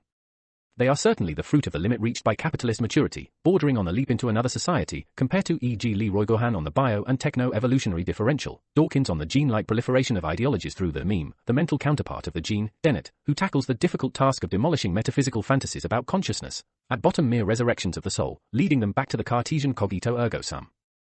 Thinking, quantity and quality. For many who study the brain, taking in the borderlands that separate the old paradigms from the new, the process of knowledge that leads to phenomena such as what we call consciousness is made possible by a computational faculty of the brain itself. Of course, no one would go so far as to assert nakedly that the brain is like a computer, but it is certain that among neuroscientists, philosophers, psychologists and logicians there is a powerful suggestion of the subject. Dennett, for example, argues that the secret of our evolution to thinking beings lies in the configuration of our brain, which is particularly suited to processing the mass of data that comes to us not only through normal activity but especially from the bombardment of memes of all kinds. This mass of objective and subjective data actually modifies the configurations of the brain from its minimal components, neurons, synapses, various cells, atoms and, why not, subatomic particles. There is thus a physical action of the information, which is not material, on the receiving organ, which is material, which, like a computer, processes, makes connections, orders chaotic data, forms intelligible sequences, all at very high speed, as dreams seem to demonstrate. Over time, with evolution, this brain activity goes on to colonize sections of the brain that were not self-designed to deal with new problems, thus producing, in addition to the biocomputer, a logic for inputting data on which to ask questions, the logic, to be clear, at work in today's computers. Dennett seems to assert that Darwinian evolution led to the development of parts of the body that were inessential or redundant to adaptation, and that these parts, free of tasks, were used by the brain for useful functions. If this is the case, then we are faced with the problem exposed by Gould and Lewontin in the long article The Plumes of St. Mark's. In the graft between a round dome and a cross of arches with a square plan, there are spaces that ancient architects connected with pseudo-triangular surfaces, the plumes, precisely. These, apart from being interesting geometric figures, have no function from a structural point of view, but once built, the decorators covered them with mosaics, making them part of the stupendous overall cycle. Dennett makes no reference to Gould, but the analogy seems obvious. Not only that, but it is very strong if it involves at least 6 disciplines: epistemology, philosophy, neuroscience, evolutionism, psychology, and computer science. When solving a problem requires bringing together many different disciplines and making them work in unison instead of recruiting them as separate specialized consultancies, we are on the right track. Now, hasty popularizers have amplified shortcomings and inaccuracies in the research and theories we are examining and have thus contributed to circulating a deleterious meme: the human brain works like a computer. This nonsense will be demolished in the course of the article by replacing it with an approach in line with the revolutionary theory of knowledge as well as with much evidence from the research of the bourgeois scientific world, of course what we consider to be the heresies of transfugues who have jumped the fence by fleeing into our camp. The human brain does not work like a computer. If anything, and we will see this in detail, it is the computer that functions like a human brain. Or at least it tries to. The difference between the biological organ and the electronic object remains seemingly unbridgeable. And it seems to prove the supporters of dualism right, for whom an unbridgeable chasm opens up between quantitative phenomena and qualitative epiphenomena. For us, this difference must be well explained because there is a danger of confusion. There is no chasm between human intelligence and computer intelligence. The two realities are close relatives and at the same time not comparable. It is as if we were making a comparison between the brain and an ultra-fast electronic abacus. The computer as we know it today is not intelligent, it is just a machine that does operations, processes data, orders them. It cannot discern good from evil, good from bad, it does not know how to hate and love. It does things that are not at all mind-blowing, the same things that man does in normal life, albeit with greater power and speed. It is one of the prostheses we have spoken of, an extension of our faculties. We must build it in a certain way, program it, supply it with data and electricity. The above does not entitle anyone to draw the ancient conclusion that man is at the center of creation because there is a difference of a spiritual nature between animate beings, with souls, and inanimate beings. The alleged qualitative data that are opposed to the quantitative ones do not exist except in the imagination of those who individually perceive them. If we disregard man, nature, like the computer, does not know good and bad, beautiful and ugly. It does not know what it is to hate or to love. We will not say, with the Great Enlightenment, genuine bourgeois revolutionaries, that if a harpsichord were complex enough it would play itself and perhaps compose music and give birth to other harpsichords. But we will say that we are potentially capable of building a machine that meets these technical specifications, von Neumann, while we are not currently capable of making inert matter alive. The biophysical processes that take place inside the brain, or rather, in those parts of the body where there are neurons, are perfectly capable of explaining the phenomenon that we call consciousness etc. But if this is the case, it triggers a process pertaining to the theory of knowledge, whereby everything that cannot be explained by biophysics must be eliminated. After that, other problems arise, but in the meantime we have cleared the ground of the pitfalls of metaphysics. The self is an epiphenomenon that only sustains itself on the language produced in pre-scientific eras in need of a point of reference for the affabulation that replaced quantitative data. It is the result of social relations, according to Giordano Bruno, even the effect of programmable control dynamics. He who has the bind must possess a universal theory of things, in order to be in a position to enchain man, who of all things is, so to speak, the epilogue. The forces that bind in a universal perspective are God, the demon, the soul, animated being, nature, fate and fortune. This great network of bindings, which covers the universe and cannot be designated by a single name, does not bind under the species and sense of the body, for the body does not strike the sense from itself, but through a kind of energy that resides in the body and proceeds from the body. Then it also has a social momentum moment on modern constraints. There is nothing like the self on which capitalism and the classical novel are founded. There is only the position of the subject around which is woven an endless web of discourses of power, family, sex, science, religion, poetry. You are not what you eat, but what you are told, consciousness. He then adds, quoting Derrida, in the story there is nothing outside the text. And on the elimination of metaphysical contamination. The only difference between gold and silver consists in the number of subatomic particles in their atoms. Those physicists have done away with the auricity of gold that we so appreciate. The fact that, in scientific investigation, something is left out is not a characteristic of failed explanations, but of successful explanations, Hibid. Marx's observation on the method of capital is well known. All science would be superfluous if the phenomenal form and the essence of things coincided immediately. A capital, Book I. Speaking of the brain, consciousness and knowledge, the matter becomes much more complicated, due to the highly ideological implications. Hence, if there is a field of research within which it is necessary to clean up, it is precisely that of the fuzzy disciplines, where opinion and confabulation cheerfully replace recourse to laws and experimental verification on quantitative data. One of the operations that can easily be carried out with regard to a philosophical psychological neatness is the reduction of themes to elementary concepts, not so much in the classical sense of the necessary abstractions, models, and schemes, but simply in the sense of the language to be adopted. Just thinking. The approach based on linguistic minimalism is not new. Logicians realized very early on how natural language, which has its own logic, interfered with the propositions of mathematical logic. The great logician-mathematician Giuseppe Peano tried to invent a lingua franca to be used specifically so as not to pollute meanings and make them universal. His language, a simplified Latin, was not successful, while the use of symbols to replace propositions became universal. The physical investigation of nature does not need qualitative details. In that field, there is no need to describe Einstein's famous lift through the materials it is made of, its color, etc. It is enough to know that in the vicinity of the Earth it falls at a speed of 9.8 m sector 2, and that in the mental experiment we need it to fall in order to prove the fundamental equivalence principle of the theory of relativity. So there is little point in knowing what the substance of thought or consciousness is. It is enough to know that there are certainly biophysical processes, whatever they may be, that enable brain activity. That surely is a mark of demarcation from metaphysics, which claims to answer the question of the nature of thought as such. When Einstein was asked what he thought about telepathy, he replied that if it were proven it would surely be explainable by some physical law. In order to find out what thought processes are, we must first do some cleaning in the laboratory where we do virtual experiments with thought. Conducting a prioristic research into why and wherefore we think, thinking about thinking, leads us down a blind alley, whereas making models of thought consciousness on the basis of live experiments and neurological or traumatological experiences, just thinking, opens the way to realistic considerations. Having taken this path, let us return to the computer of which we have spoken in reductive terms with respect to its claimed intelligence. It can help us as a stimulator of plausible conjectures. We can, for example, imagine it smart instead of stupid, and make it play the part of the brain even if it is not suitable. In this case, used for an Einstein-like thought experiment, it can be imagined no longer as a machine, computing, ordering, processing, but as a biological organ. In this way, although the scenario of the experiment always shows a substantial difference between computer and brain, the similarities outweigh the differences. We have in both cases a mass memory, a dynamic memory, an input data set, a processing data set, a modified output data set, and, if the computer is connected to sensors and actuators, a body-like organ capable of modifying the environment. Even without being specialists in computers and artificial intelligence, as soon as we grasp the analogy we realize that it is possible to have a theory of knowledge related to the mind without the need to postulate souls or otherwise phenomena that go beyond physical laws.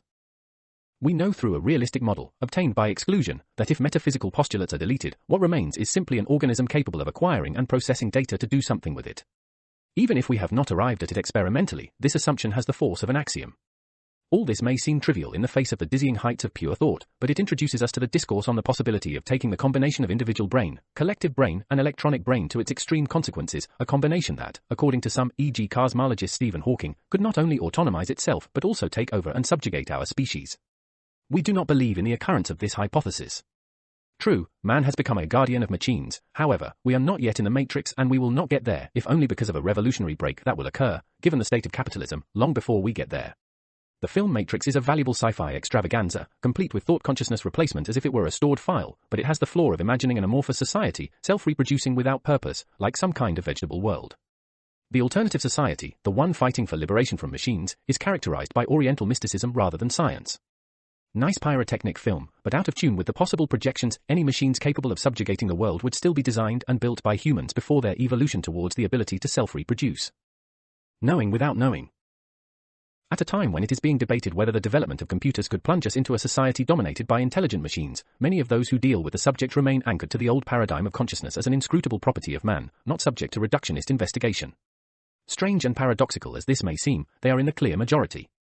Their criticism of materialists has many faces, but generally converges on a point that we can summarize with drastic brevity. Materialists are said to be profiteers who have achieved great notoriety by using scientific research as a lure without, in reality, adding a comma to our knowledge of mental phenomena. We place these critics among our opponents even though they have a point. Indeed, the results are poor, and it is true that even materialists often end up expounding the same theses as metaphysicians in other ways. This does not surprise us at all, because the scientific world cannot be free of ideological contamination, but there is a fundamental difference between the scientific world and everything else. If you want to understand something about a steam locomotive or a supercomputer, a railway network or the internet, you have to apply science willy-nilly and not chatter. It is not true, however, that materialists equate the human brain with the electronic brain, at least not all of them. The image of consciousness as software implemented in biological hardware does not correspond to the proposed model, which is simply based on the computer as a metaphor for what can happen otherwise in the brain. It is clear that we are information processors. When interest in cybernetics, Wiener, information theory, Shannon, and computer science, von Neumann, exploded at the turn of the Second World War, it was realized that properties common to man and the machines that man had produced were coming to the surface. Once again, theoretical rationalization had come after praxis had highlighted the problems, but that great strand had shown that we are, after all, cybernetic organisms and that many of our qualities are nothing more than phenomena that can be treated according to quantitative methods. The brain that evolved on the basis of carbon is a completely different thing from the one that evolved on the basis of silicon, but the functions of both respond to the same laws. It is my belief that the behavior of living individuals is exactly parallel to the behavior of the latest communication machines. Both are equipped with receiving sensor organs that act as the first stage in the cycle of operation, that is, in both there is a special apparatus for gathering information from the outside world at low energy levels, and for making it usable in the behavior of the individual or the machine. In both cases, these external messages are not used in their natural state, but after an internal process of transformation operated by the forces of the apparatus, whether living or not. The information is then translated into a new form that can be used by subsequent stages of functioning. In both animals and machines, this must result in an effective action on the external world. In both, the action performed on the external world, and not mere intention, is communicated to the central regulatory apparatus. Wiener, Introduction to Cybernetics, 1950. The original title of the work from which this quote is taken is The Human Use of Human Beings. The text, now somewhat outdated, has some naivety in the face of the fantastic exponential growth of information and the machines that process it. Nevertheless, it remains a pillar in the chaos of today's knowledge. A veritable operating manual of spontaneous automatic activities and intentional, conscious ones. Proponents of the special nature of consciousness do not dispense with scientific support for their theses, of course. They oppose the materialists by accusing them of misusing science itself. One cannot explain consciousness, they say, by eliminating it for fear of getting entangled in metaphysical terrain. 17th century philosophy had placed the mind in a sphere that could not be analyzed by scientific method, but 21st century philosophy would eliminate consciousness in the name of science, thus leaving a gap in knowledge. Even appearance is reality. It is what makes us different from each other, each with its own specificity, and nothing that is real escapes scientific investigation. Consciousness, they say, is an integral part of the furniture of the world, Searle. Let us summarize what they say by reducing it to the essentials. It is known that consciousness is the result of the interaction of billions and billions of cells, which interact with the external environment, and therefore it is a natural phenomenon, not a metaphysical one, which can be investigated with the method of natural science, like water that freezes, the metabolism of our body, photosynthesis. Therefore, it is not permissible to adopt a dualistic approach to the difficult investigation, either only mystery or only matter, in the same scientific environment that welcomes the theory of relativity, the theory of information, genetic engineering, and quantum mechanics. A qualitative theory of consciousness can find a place that escapes the crude attempts at mechanical reductionism. Such a theory rests on the undeniable fact that consciousness is the product of the behavior of neurons, but the phenomenon cannot be reduced to the physical characteristics of neurons. While at the atomic level neurons are all the same, their biological ensemble makes consciousness an individual fact, which can only be analyzed by taking this specificity into account, so it becomes problematic to derive something precise from the observation of other subjects. Rather than indulging in psychobiological mechanism, the ground must be prepared for a neurobiology of the future, which will certainly be able to tell us which causal processes produce the state of consciousness. Rather than applying computer-generated models of artificial intelligence to the brain, it is better to treat consciousness for what we currently believe it to be, seeking links with scientific investigation on subjects about which we already know something for certain. Searle. Knowing by knowing. In the preceding chapter, we have highlighted above all the persistence of a two-culture a conception, snow, but some assertions can be defended, provided, of course, that they are transposed to another environment. In the aforementioned article on the theory of knowledge from 1960, compared to this journal, numbers 15 to 16, our current states that revolutions march to the point of social rupture, and this is not the result of more or less appropriate theories, but of impulse, of instinct. These two factors are revolutionary, while the reason that explains them a posteriori is conservative. Quite apart from the fact that every revolution produces and unfolds its theory even before the social breakdown, it is certainly true that emotions cannot be separated from reason. And this clearly has to do with consciousness, will and the processes of social change. In a revolutionary theory of knowledge, instinct, like the emotions in general, cannot be ignored, if only because its manifestations give rise to physical effects such as sweating, changes in blood pressure and heart rate, adrenaline production, etc. Separating these phenomena from brain activity makes no sense. The popular saying that instinctual behavior is referred to as gut behavior has a curious resemblance to the spread of neurons in, for example, the intestine. In this organ unsuitable for literature and philosophy, 500 million neurons are in symbiosis with an incomparably larger number of bacteria, and the whole represents a section of the nervous system, brain dedicated to the functioning of the secretory glands, blood flow, and smooth muscles that make the absorption of energy from food possible. It is not known why there is a need for an intestinal brain. Evolution could perhaps have incorporated its functions into the brain proper, but a contiguity may have been created with the intestinal bacteria, which make up the majority of the 100 trillion that coexist in our bodies. The gastroenteric brain, however, does not only perform its functions locally. As part of the peripheral nervous system, its various parts, plexuses, communicate with each other via chemical processes and particular receptors, and the whole is capable of processing a mass of information comparable to that processed by the brain proper. And since the gastroenteric neuronal system is controlled by the central nervous system by means of the sympathetic and parasympathetic bundles, automatic functions of the organism, excited or inhibited, the connection with instinctual behavior is obvious. According to some authors, the automaticity of processes and the speed of response to stimuli within the peripheral neuronal system make the latter more comparable to a computational machine than the brain proper. Variations in the deep conformation of the latter thus occur with the concurrence of the whole body, and when the sensations, come into operation within the global brain, a scenario is formed according to which some of the primary functions of the organism are activated, or even all of them in extreme cases, DiMaggio. This is supposed to be the non-materialistic approach, not a narrative, but biophysical research. It is possible that Dennett is referring to such a scenario when he says that in a novel there is nothing outside the text. Be that as it may, to test the dualists he indulges in some mechanistic exaggeration. We are machines, and not in a metaphorical sense, but in a literal sense. We are machines made of other machines. The proteins of which we are composed are themselves machines, mechanisms. And the brain is itself an immense machine. Daniel Dennett, Brains That Talk. Dennett has recently moderated his machinism by acknowledging that the biological phenomena of the brain must be approached judiciously, but dualists still respond in horror that this is mechanism from centuries past, that surely a man could not love a machine. And why not, replies this mechanistic reductionist materialist. Logic dictates that if we, as we are, want to call ourselves machines, we may well love a machine like ourselves, for example a perfect copy of our favorite actress. It is all a matter of agreeing on the meaning of a machine. That it is also a problem of language everyone recognizes. Until recently, machine was considered to be any inanimate object, with moving parts, capable of achieving a result. With the advent of a computer, we have given ourselves powerful machines that achieve results without being made of moving parts. The leap from the hominid chopper to the smartphone is surely bigger than the leap from the smartphone to our brains. Yet we have just admitted that the difference is important, that a machine is not capable of programming itself with that mix of reason, instinct and impulse necessary for both everyday life and major epochal revolutions. There is something wrong, something that our brain, by its very constitution, thanks to an evolutionary process that has brought it to this point, cannot assimilate. We said earlier that it is not the brain that resembles a computer but the computer that resembles a brain. Does it really make a difference, or is it just a question of hair splitting? Investigation into the laws of thought. It makes a huge difference. Let us start with a consideration we already made when we talked about the single-celled organism that follows the sugar gradient in the liquid in which it is immersed. This gradient is the dividing line between sugar yes and sugar no, so our primordial organism responds to this fact by moving to seek out the highest concentration of food. To do this, it continually corrects its course according to the greater or lesser dilution of sugar, stopping when it moves away from the gradient, moving forward when it moves closer. Our single-celled organism is by no means intelligent, but it brilliantly solves the sole purpose of its existence using Boole's algebra, Wiener's cybernetics, and Turing's recursive machine. He still lacks von Neumann's logic and Shannon's information theory, but he will develop these during the subsequent leap up the evolutionary ladder. This does not matter, because in the first case such logic only serves to reduce the time of the Turing machine, which may be indeterminable, and in the second to discern the message that interests us from the background noise that prevents us from understanding it. We will see some details about the discoveries related to these names later. For now, we need to know that the elementary model of the single-celled organism intent billions of years ago on reacting with its world is none other than a computer. Mind you, it does not simply look like a computer, it is one. It is exactly like the super-powerful ones of today. Both operate according to if, then, otherwise logic like all computers. Therefore, the computer was born billions of years before man. Then what looks like what has an orientation in time? Originally, our cell could not resemble anything because that was the only form of life that existed. Later, complex organisms resembled their predecessors, and when they were evolved enough to design and build machines, they made them in their own image and likeness. So we will no longer say that the human brain looks like a computer, if only because the electronic machine came later. Certainly we can say that the latter is for the moment a poor copy of the human brain. Very fast and precise, but not even comparable.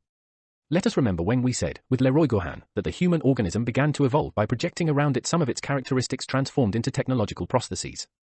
It was inevitable that, according to L.C. Reckless maxim, being a projection of nature, it would in turn project the computational aspect of its brain. Hence, for example, the binary algebra that George Boole presents in 1854 in the text with the extremely significant title of Investigation into the Laws of Thought on which the mathematical theories of logic and probability are based. The author writes in the preface, "The purpose of the present treatise is to investigate around the fundamental laws of those operations of the mind through which reasoning manifests itself, to give expression to them by means of the symbolic language of calculus, and, on these foundations, to establish a science of logic and construct its method, to make this method itself the basis for a general method for the application of the mathematical doctrine of probability, and, finally, to connect the various elements of truth, to show whether in the course of these investigations some probable prescriptions concerning the nature and conformation of the human mind arise." Boole had realized that by taking human activity to extremes through logic, all propositions were reduced to true for false, yes, no, there is not, 1-0. It was not a question of contaminating mathematics with philosophical Manichaeism, but of mathematically reproducing what happens in nature, which we exemplified with the protozoan floating along the sugar gradient. Without Boole's algebra and the context in which it was born, the virtual computing machine, Turing, the algorithm that allows one to operate on complex data, von Neumann, the application of binary algebra to information, Shannon, the rich complexity of the relational world where each element is affected by feedback, Wiener, the materialist theories based on the computational model of the brain and consciousness, Putnam, Fodor, Dennett, Pinker, etc., would not have been possible. We apologize to our readers for all this personalization with proper names. But nature could not do this work directly, it had to choose within itself the appropriate vehicles to achieve the result. And it found them. We consider personal names like page numbers in a book, references for a content, such and such a chapter on such and such a page. Dangerous Homo capitalisticus. We are only talking about one branch of knowledge, and its vastness requires us to recruit other branches, until we configure a continuum that we only arbitrarily, due to our limitations, subdivide. In addition to the theories that underpin so-called artificial intelligence and that cause so much discussion when comparing biological and electronic brains, we should examine all the theories that have emerged in the last century. It makes little sense to isolate only those that can be linked to neuroscience. The human brain is conditioned by space and time, and even if these have been discretized for reasons of necessity of measurement, meters and hours with their fractions and multiples, it is known that they are continuous entities, this is how they are perceived and this is how they are treated in the theories relating to them. Einstein's theory of relativity is a theory of continuity. But Einstein himself incessantly used rulers and clocks in his virtual experiments. The discretization of time and space is an inherent necessity of knowledge, and when it came to the in-depth analysis of matter-energy, an irrepressible need arose to also discretize the object of our attention, to quantize it. With all the problems and contradictions that have arisen from this operation, for example, with the emergence of wave-particle dualism or the superposition of states, on which Schrödinger joked with the metaphor of his famous cat that was both alive and dead. In short, man is projecting himself into what have been touted as the last frontiers of knowledge, but the operation has stalled. Firstly, because there are no final frontiers of knowledge. Secondly, because, as we have said in relying on the work of those who have gone before us, it would be a fine mess if, within the spheres of knowledge and its manifestations, we were to devote ourselves to praxis as primates who have reached the stage of Homo capitalisticus. What has been projected into the external world is too powerful to be left in the hands of a class whose only horizon is profit. Once the balances of nature are completely broken, instruments of immense power introduced into an environment unfit to control them, even the survival of the human species could be at stake. The danger is not in the machines, nor in man as an intelligent animal without control. The biosphere has the capacity to metabolize a species that becomes obtusely dangerous. Overly voracious predators that eliminate prey would starve to death. The danger lies in a social form that has the technical means to patch up the disasters it makes, finding in the patch an artificial, fictitious stability that does not allow the biosphere to provide natural stability. Yet it is through patching that the collective intelligence, the knowledge necessary for the leap into the project, has developed. In a sense, it is the well-done project that makes patching unnecessary. Everywhere we turn, we see the theory of knowledge emerging as a reversal of praxis. With machines. We know this well. Bourgeois materialists will accuse us of anthropomorphizing nature, and idealists will shriek indignantly about identifying consciousness with a computer. But in spite of all of them, the emergence of this ersatz brain of a machine that, not yet able to do much, has already covered the planet with its networks, is a fact. What we are experiencing is the greatest revolution that has ever taken place since for the first time a protozoan moved according to a single criterion, food. Knowledge. Like computers? No. We are the ones who imagined and built the first computer by applying, consciously or unconsciously, our way of working. Let us return for a moment to the self-moving protozoa in the culture broth. Its calculation capacity is that of a lawnmower or Hoover robot. But by reiterating its elementary functions for millions of years, it eventually manages to evolve by 1. Memorizing something, 2. Adding it to something previously memorized, 3. Taking note of the result and using it for subsequent further steps. This is the primordial computer. Everything that comes later in the evolutionary scale works on the same basic principles, only faster and involving more complex patterns of matter energy. So what is a computer? Answer: everything that is alive. What we call a computer today is in fact not. It needs to connect to something living in order to function and evolve. We are the computer, the machine is a prosthesis. However, we have managed to identify the founding principle of every computer, living or inanimate, so we have begun to understand what revolution we now need in the field of theories of knowledge. It is therefore time to see what lies behind the characters we have mentioned. We are helped in the opening of this research by Alan Turing with his ideal machine devised in 1936 to answer problems that mathematicians of the time had raised about mathematics itself and its reliability. Turing's experiment is important for understanding the physics of the brain. This is not the place to develop the path between Turing's machine and today's computer. The fascinating story, but not a happy ending, as is well known, has to do with language and certain ways of mechanically processing its symbols. A typewriter, for example, is used to transform information stored in our brains into coded information written on paper that flows under the hammers moved by the keys. The escapement that makes the carriage move step by step is an automatism linked to the movement of the keys. A teletypewriter that writes on perforated tape is a typewriter with a higher level of automation and a more complex language coding system, the holes on the tape.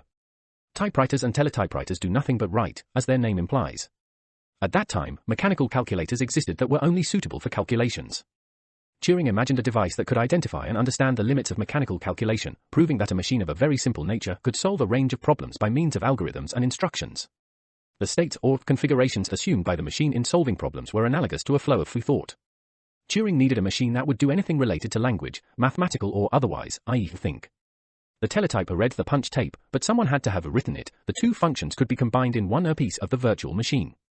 The term computer means calculator, in the sense of a person who calculates. At the time, in order not to redo the same calculations each time, pre-calculated tables were used for different purposes, with their boxes prepared once and then printed out. Turing imagined one of these human calculators intent on preparing his tables, but with one operation per day. To bookmark the box he had reached, the operator would have written a note and, while he was at it, he would have added notes on what to do the next day at the next box. That is, he would have left instructions. Turing's machine in its astonishing simplicity is all here. You just start it up, have it write something, move the tape back and forth so that you can access all the boxes, change the boxes with instructions, read what comes out, and based on the reading continue in the same way. Actually, the original machine was even simpler because each box responded to the binary code, full empty, written deleted, 1 or 0. Nothing changes, just imagine that in the boxes is deposited or not information encoded with 1s and 0s, 1 8-bit character, 2 16-bit characters, etc. The most powerful computer in the world today still works this way, and it is hard to see how its functioning could change even if the propulsive thrust of this society, which is instead decadent, bordering on putrefaction, were still at its peak. It is said that a decisive change will come with the quantum computer, but from what we can read about it, it seems that it is again a question of speed and power, not of operating principles. Turing realized that he had imagined a deterministic machine capable of solving, always in the same way, any problem that man proposed, even in the future, to tackle in the form of an algorithm, as long as he did not introduce a limit to the calculation time and tape length.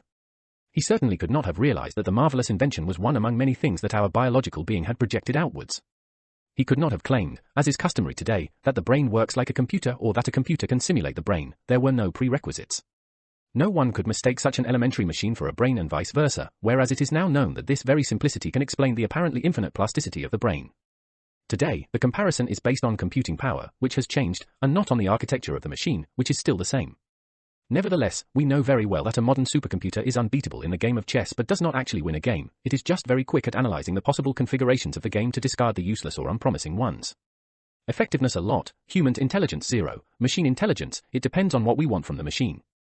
Turing devised a test to determine whether a computer thinks or not. A man A is networked with another man B and a computer C. By dialoguing, the test is passed if the first man A cannot tell which computer is between B and C. It does not matter what happens inside the computer, the result is enough. The Turing test has many variations. Some scientists and philosophers deny that the test proves anything about thought or intelligence, Searle. But Turing is right. To know whether someone or something thinks, one would have to be that someone or something.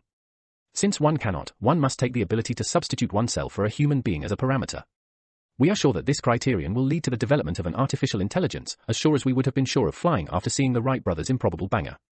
Marx said that man can only think about problems whose solution already lies ahead, and there is much evidence for this, both in the scientific and social fields. It is the same certainty that we feel when we think of the determinations that show us the inevitability of a new social form, despite the fact that successive events seem to indicate otherwise. It will not be the Boolean machine that will give us artificial intelligence in the sense of its self-evolution towards biological-like functions, but it is certain that, being able to solve any problem that can be encoded in terms of 0, 1, it will provide us with the power to get there, perhaps by following other paths that are not evident at the moment. Knowledge at the frontiers of knowledge. We have argued, not only in this article, that man had to develop capacities to compensate for his inherent weakness in relation to the world in which he moved in prehistory. There are some evolutionists who oppose this belief. After all, we have non-cerebral and non-social qualities that make us competitive with other species. Our musculature was adapted to all kinds of activities, running, jumping, crawling, throwing stones and spears, etc., which we were therefore able to perform very precisely. With a minimum of learning, we were capable of spectacular performances, which were shown off in competitions of skill. We had the ability to modulate our voice with countless variations. With our voice, we sent messages that became language. The eye-brain combination allowed us three-dimensional, colorful, high-resolution vision. Hearing and smell were certainly on a par with that of the beasts that love to feed on us. Taste and touch were certainly superior, otherwise we would not have learned how to cook food, salt it and condition it in various ways. The reasoning goes, but there is a mistake. The baggage listed is acquired baggage. We did not have it all along. So it is the result of evolution, and there is no doubt that when we were more or less like the bonobo chimpanzees, with whom we share 98% of the DNA, the only salvation was in the tall trees, which were not very safe if the predator was able to climb, like the leopard, which left its teeth marks on our poor bones back then. The evolutionary theory of incompleteness may hold water, but that of admirable completeness needs a creator. We are not going to stand here and prove that our ancestors were quieter when they moved in groups, communicated, had spears, bows, slingshots and flint blades, than when they kept quiet and the equipment was not there. If we do not make it clear that biological evolution and technical evolution cannot be separated, it will be difficult to understand the next steps. We are the result of the encounter between an incomplete being and an environment that violently prompted him to do something if he did not want to become extinct.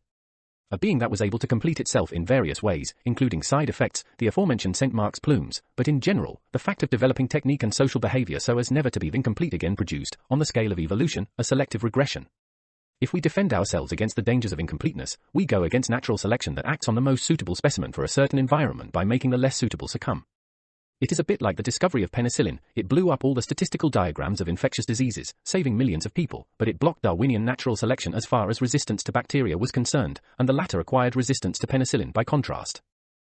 We have thus profoundly altered the evolutionary homeostasis based on feedback between us and nature. By taking precautions against the dangers of incompleteness, we have adopted measures that enhance incompleteness. Now that we have the flint knife in our hands, we can dispense with fangs for good.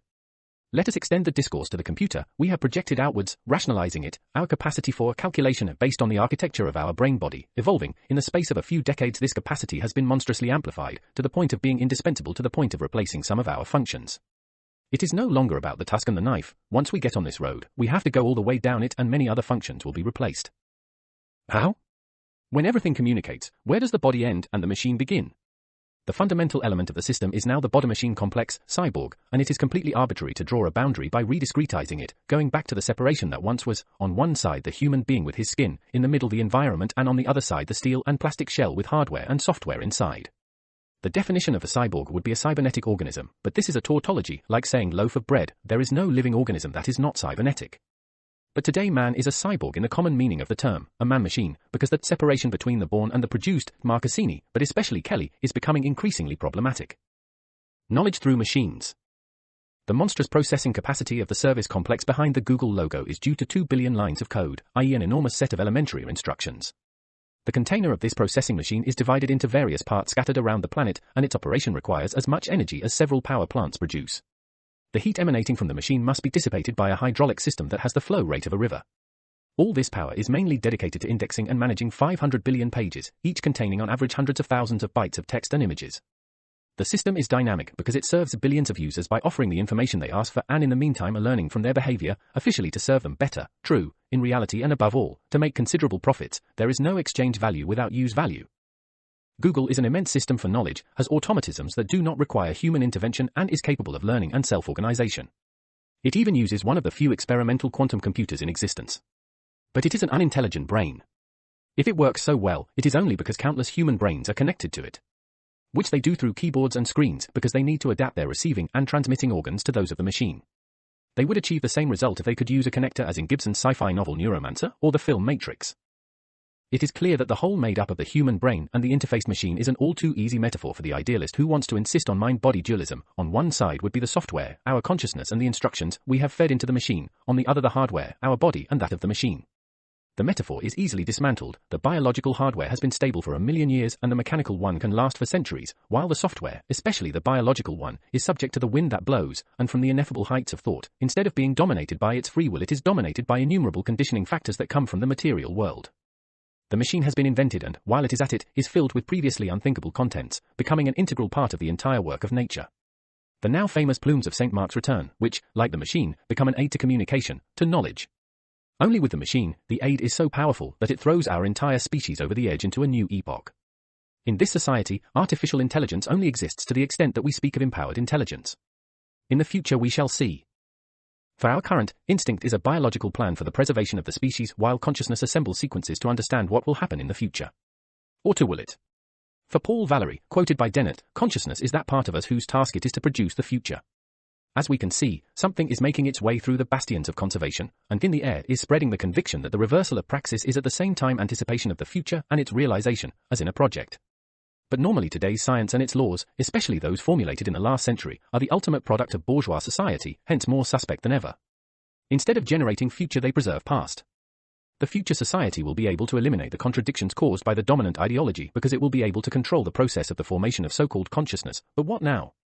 Once the false perspectives that creep in between the various branches of knowledge have been eliminated, it will be easy to fully criticize the previous society, i.e. the one in which we live, but to do this we must first project ourselves into the future and dissect the dynamics of the past and present. To demolish a building, we need to know what its structure is so that we can place the dynamite in the right place. And we also need to know something about the rubble so that we can easily clear the way, trajectory and catastrophe. By the 1950s, the machine system of which Marx had spoken had reached the maximum perfection allowed by electromechanics. The automatic stages of production were achieved with actuators of various types that responded to elementary commands consisting of cams, perforated belts, relays. The spread of electronics with its own market was a consequence of many of the steps we have analyzed above. Among the first sectors involved in what was later called automation was metalworking, with the first numerically controlled machines. They did what, in Marx's time, mechanical machines already did in the textile industry or, a few decades later, electromechanical ones in every industry and, now, electronic ones. The focus was naturally on technological unemployment. As if it had been a trivial accountancy calculation of how many workers would be left at home without wages and thus unable to consume the waves of goods coming out of the emptied and even more productive factories, and how many would be absorbed by the automatic machine factories. Not even the Soviets understood the extent of automation. Being part of the world capitalist gang, they were responding in terms of competition. The fact that in the USSR the state controlled the economy, they said, guaranteed workers against unemployment. According to them, Soviet industry was competitive because it was planned through the use of supercomputers. We replied to both arguments that the phenomenon of automation did not simply raise one of the many problems that they tried to solve provisionally with patches as they arose, but above all highlighted the epochal clash between modes of production. In this regard, we cannot help but quote in full.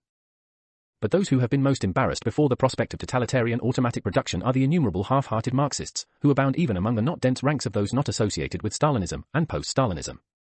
How will we, these poor men have said to themselves, argue that all the value added in every cycle of its endowment comes from the labor of wage earners, when production will no longer require labor, as machines will go to the trouble of calculating and designing everything? The law of value-generating labor, the doctrine of surplus value, and our entire critical construction of the capitalist economy and form of production will fall. Now the fact is this, the immediatists oppose an accounting antagonism, enclosed in an envelope, to the clash between two epochs, between two forms of production, two worlds, a clash that has a logical link with the pecuniary episode, but dialectically mediated by revolutionary passages on antitheses of a very different breadth and scope, on immense arcs of times, spaces, and modes. They have condemned themselves not to understand in order to run after philosophies of exploitation and the autonomy of the executor from the manager. The fact is that we have been waiting for this clash for a century.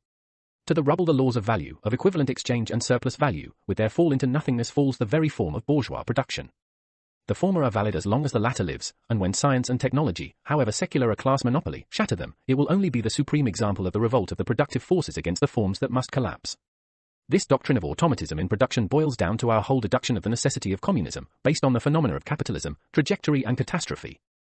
In Marx, the machine system is put at the basis of considerations on the development of the social brain.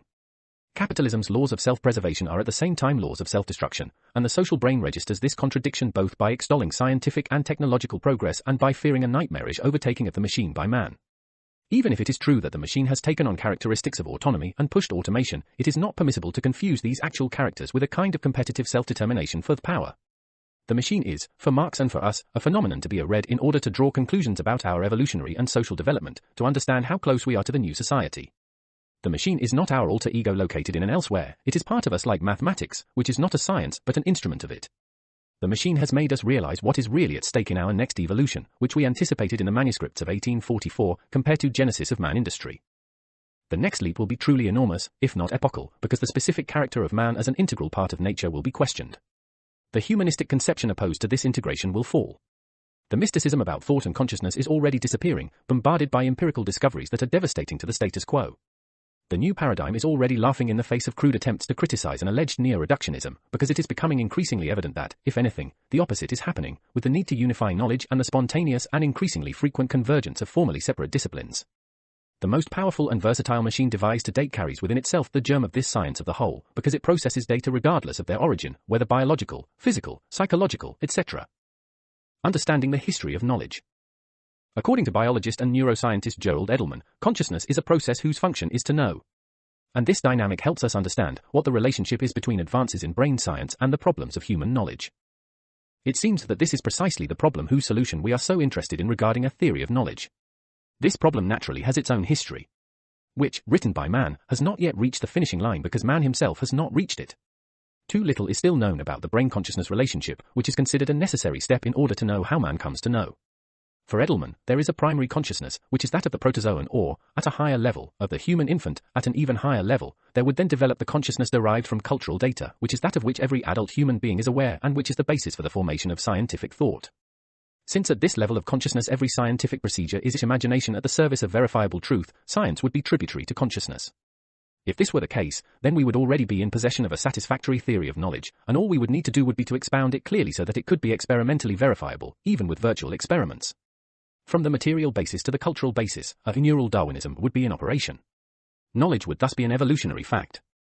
Darwinian natural selection tends to rule out evolutionary regression. By definition, the fittest organism survives and grows stronger. It is therefore correct to go back as far as possible to see what evolutionary factors led to man, passing through intermediate stages. We have already seen the protozoan floating along the sugar gradient. Is it capable of knowing? It would seem so, since, by searching for food, it knows what to do and achieves its goal. It is difficult to say the same thing about the previous passage. Before the single-celled organism, chains of molecules had formed that were able to combine and recombine. They were not yet living beings, but they were no longer lumps of inanimate matter. They were similar to viruses, but without the possibility of interacting with a host cell, which was not yet there. They therefore had a property, if we do not yet want to say capacity, to assume different configurations by incorporating other bits of matter, a bit like in the game of Tetris. These boundary zones are the most promising when looking for material for revolutions. Indeed, by simulating on the computer environments in which it is possible for configurations of a certain order to form spontaneously, they do form. Edelman is among those who do not admit analogies between real and artificial brains. Nothing indicates the existence of a program composed of effective procedures for controlling the inputs, outputs, and behavior of the brain. Artificial intelligence does not work in real brains. The author certainly means that we cannot compare the brain to the machine, and in the paragraphs following the one quoted he tries to explain why. But the little slip of the tongue, "You obviously cannot implement software in the human brain," demonstrates the ideological bias. In order to support the special origin of consciousness, the example of the incompatibility between brain and computer is given again and again, something that nobody in their own way denies. However, the fact that the computer was invented helps us to understand what happens in the process that leads to consciousness and the capacity for knowledge. We have already seen that our single-celled organism behaves like a computer. It is not yet intelligent, so we do not shock anyone if we make it do Boolean operations such as food yes, no, or cybernetic Newman operations such as if you don't find food then stop otherwise go back. One could simulate in a computer many single-celled organisms performing movements similar to the one we imagine. These elementary cells only know their environment by means of binary instructions, is there or is there not in their surroundings, a grid square on which they move, another single-celled organism. Depending on whether the answer is yes or no, they add or remove this being, modifying themselves and or giving birth to other beings. By introducing an element of information at the beginning and repeating these random operations thousands of times, a fairly complex environment populated with living beings of different types capable of evolving is formed. When mathematician John Conway performed this experiment, with black and white squares in place of our cells, he realized that the simulation reproduced the evolution cycles of life on Earth. The program is called Game of Life and can be downloaded free of charge from the internet. But the most astonishing thing was to discover that these cycles of chaotic reiteration, fueled only by the intrusion of elementary information, automatically produced parallel universes, and in some of these appeared Turing machines capable, like the original, of computing everything computable in the universe. Reported by Dennett. Indeed, observing the digital beings in Darwinian motion, our brain has the distinct feeling that that ferment of the read, move, write, delete is a mirror of what is going on in our brain, an ever-active chaotic field, at different levels, in which environmental stimuli produce changes of state, order, meaning, giving rise to memories, dreams, projects, hallucinations, etc. Philosopher Hilary Putnam says he has seriously considered a computational brain theory scenario whose formalism is represented by Turing machines. Whatever is true of Turing machines is true of any other machine, provided it has computability characteristics. Ergo, it is true that brains and computers have similarities. And that is why, we add, we believe we have created the computer while we have merely materialized it in our own image and likeness and externalized it. We had wondered, and this is what had made us feel the need for this work, if it was possible to take up our current observation on the reversal of the cognitive pyramid. That is, if it was possible to elaborate a revolutionary theory of knowledge on the assumption that man needs to know how he knows, and that this assumption could only be realized through a social revolution. The revolution is underway and running towards its discontinued solution. The time factor is proving to be a bit of a stretch. Perhaps this is why, in the meantime, flashes of revolutionary theory of knowledge are emerging from society as it is.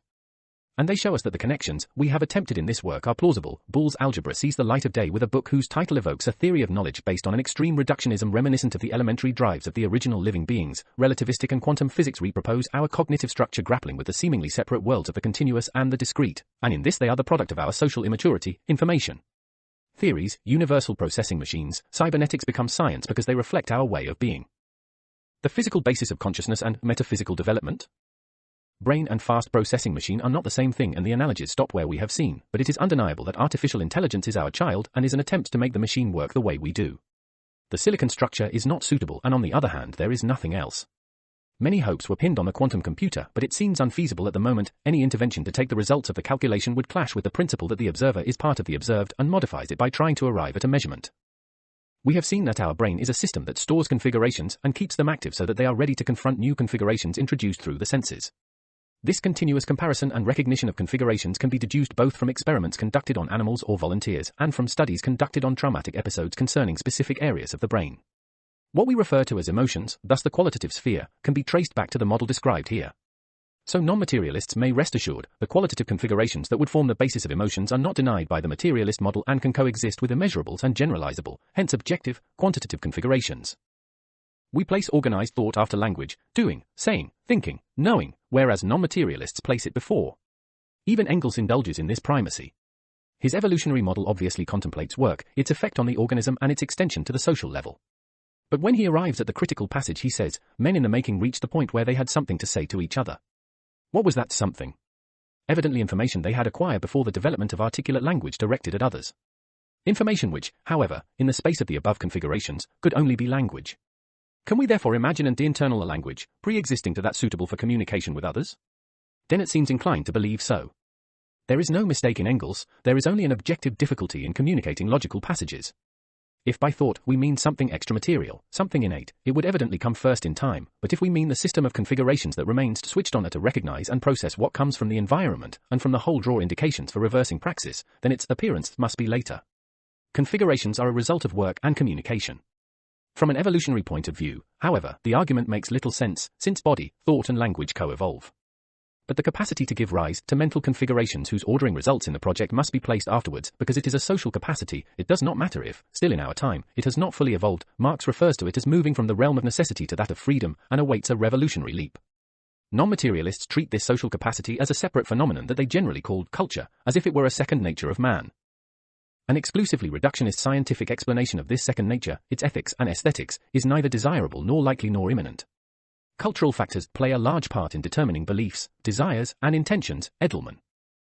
Theories of the viral behavior of memes, non-material entities that have an effect on matter, however rough and borderline on scientific criteria, are preferable to theories based on culture.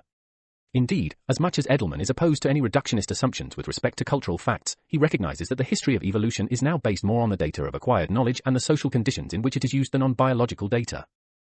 The evolution of brains and conscious minds occurred by natural selection within the framework given by physical laws. Following the evolution of Homo sapiens, the emergence of language and higher-order consciousness enabled the development of empirical science. The application of logic in relation to language and the observation of the world, and of mathematics as the study of stable mental objects, profoundly enriched these developments. Between science and the humanities there is no logically necessary separation, but only a tense relationship in which science is recognized as a fundamental, but not exhaustive or unique, basis of knowledge. What a higher-order consciousness will ever be is not known, but what is important for us is not the sterile polemic with the bourgeois scientist, but the fact that he is forced to admit that there is no logically necessary dualism between the scientific and humanistic disciplines, that science is the basis and the rest ideology, considering that there is still plenty of ideology even in the current scientific basis. Everyone admits that our individual brains are absolutely subjective. Few, however, admit the reversal pattern of praxis, which only makes sense in the social unfolding. The only way to neutralize subjectivity, assuming this goal is on the researcher's agenda, is to recognize the primacy of the social over the individual.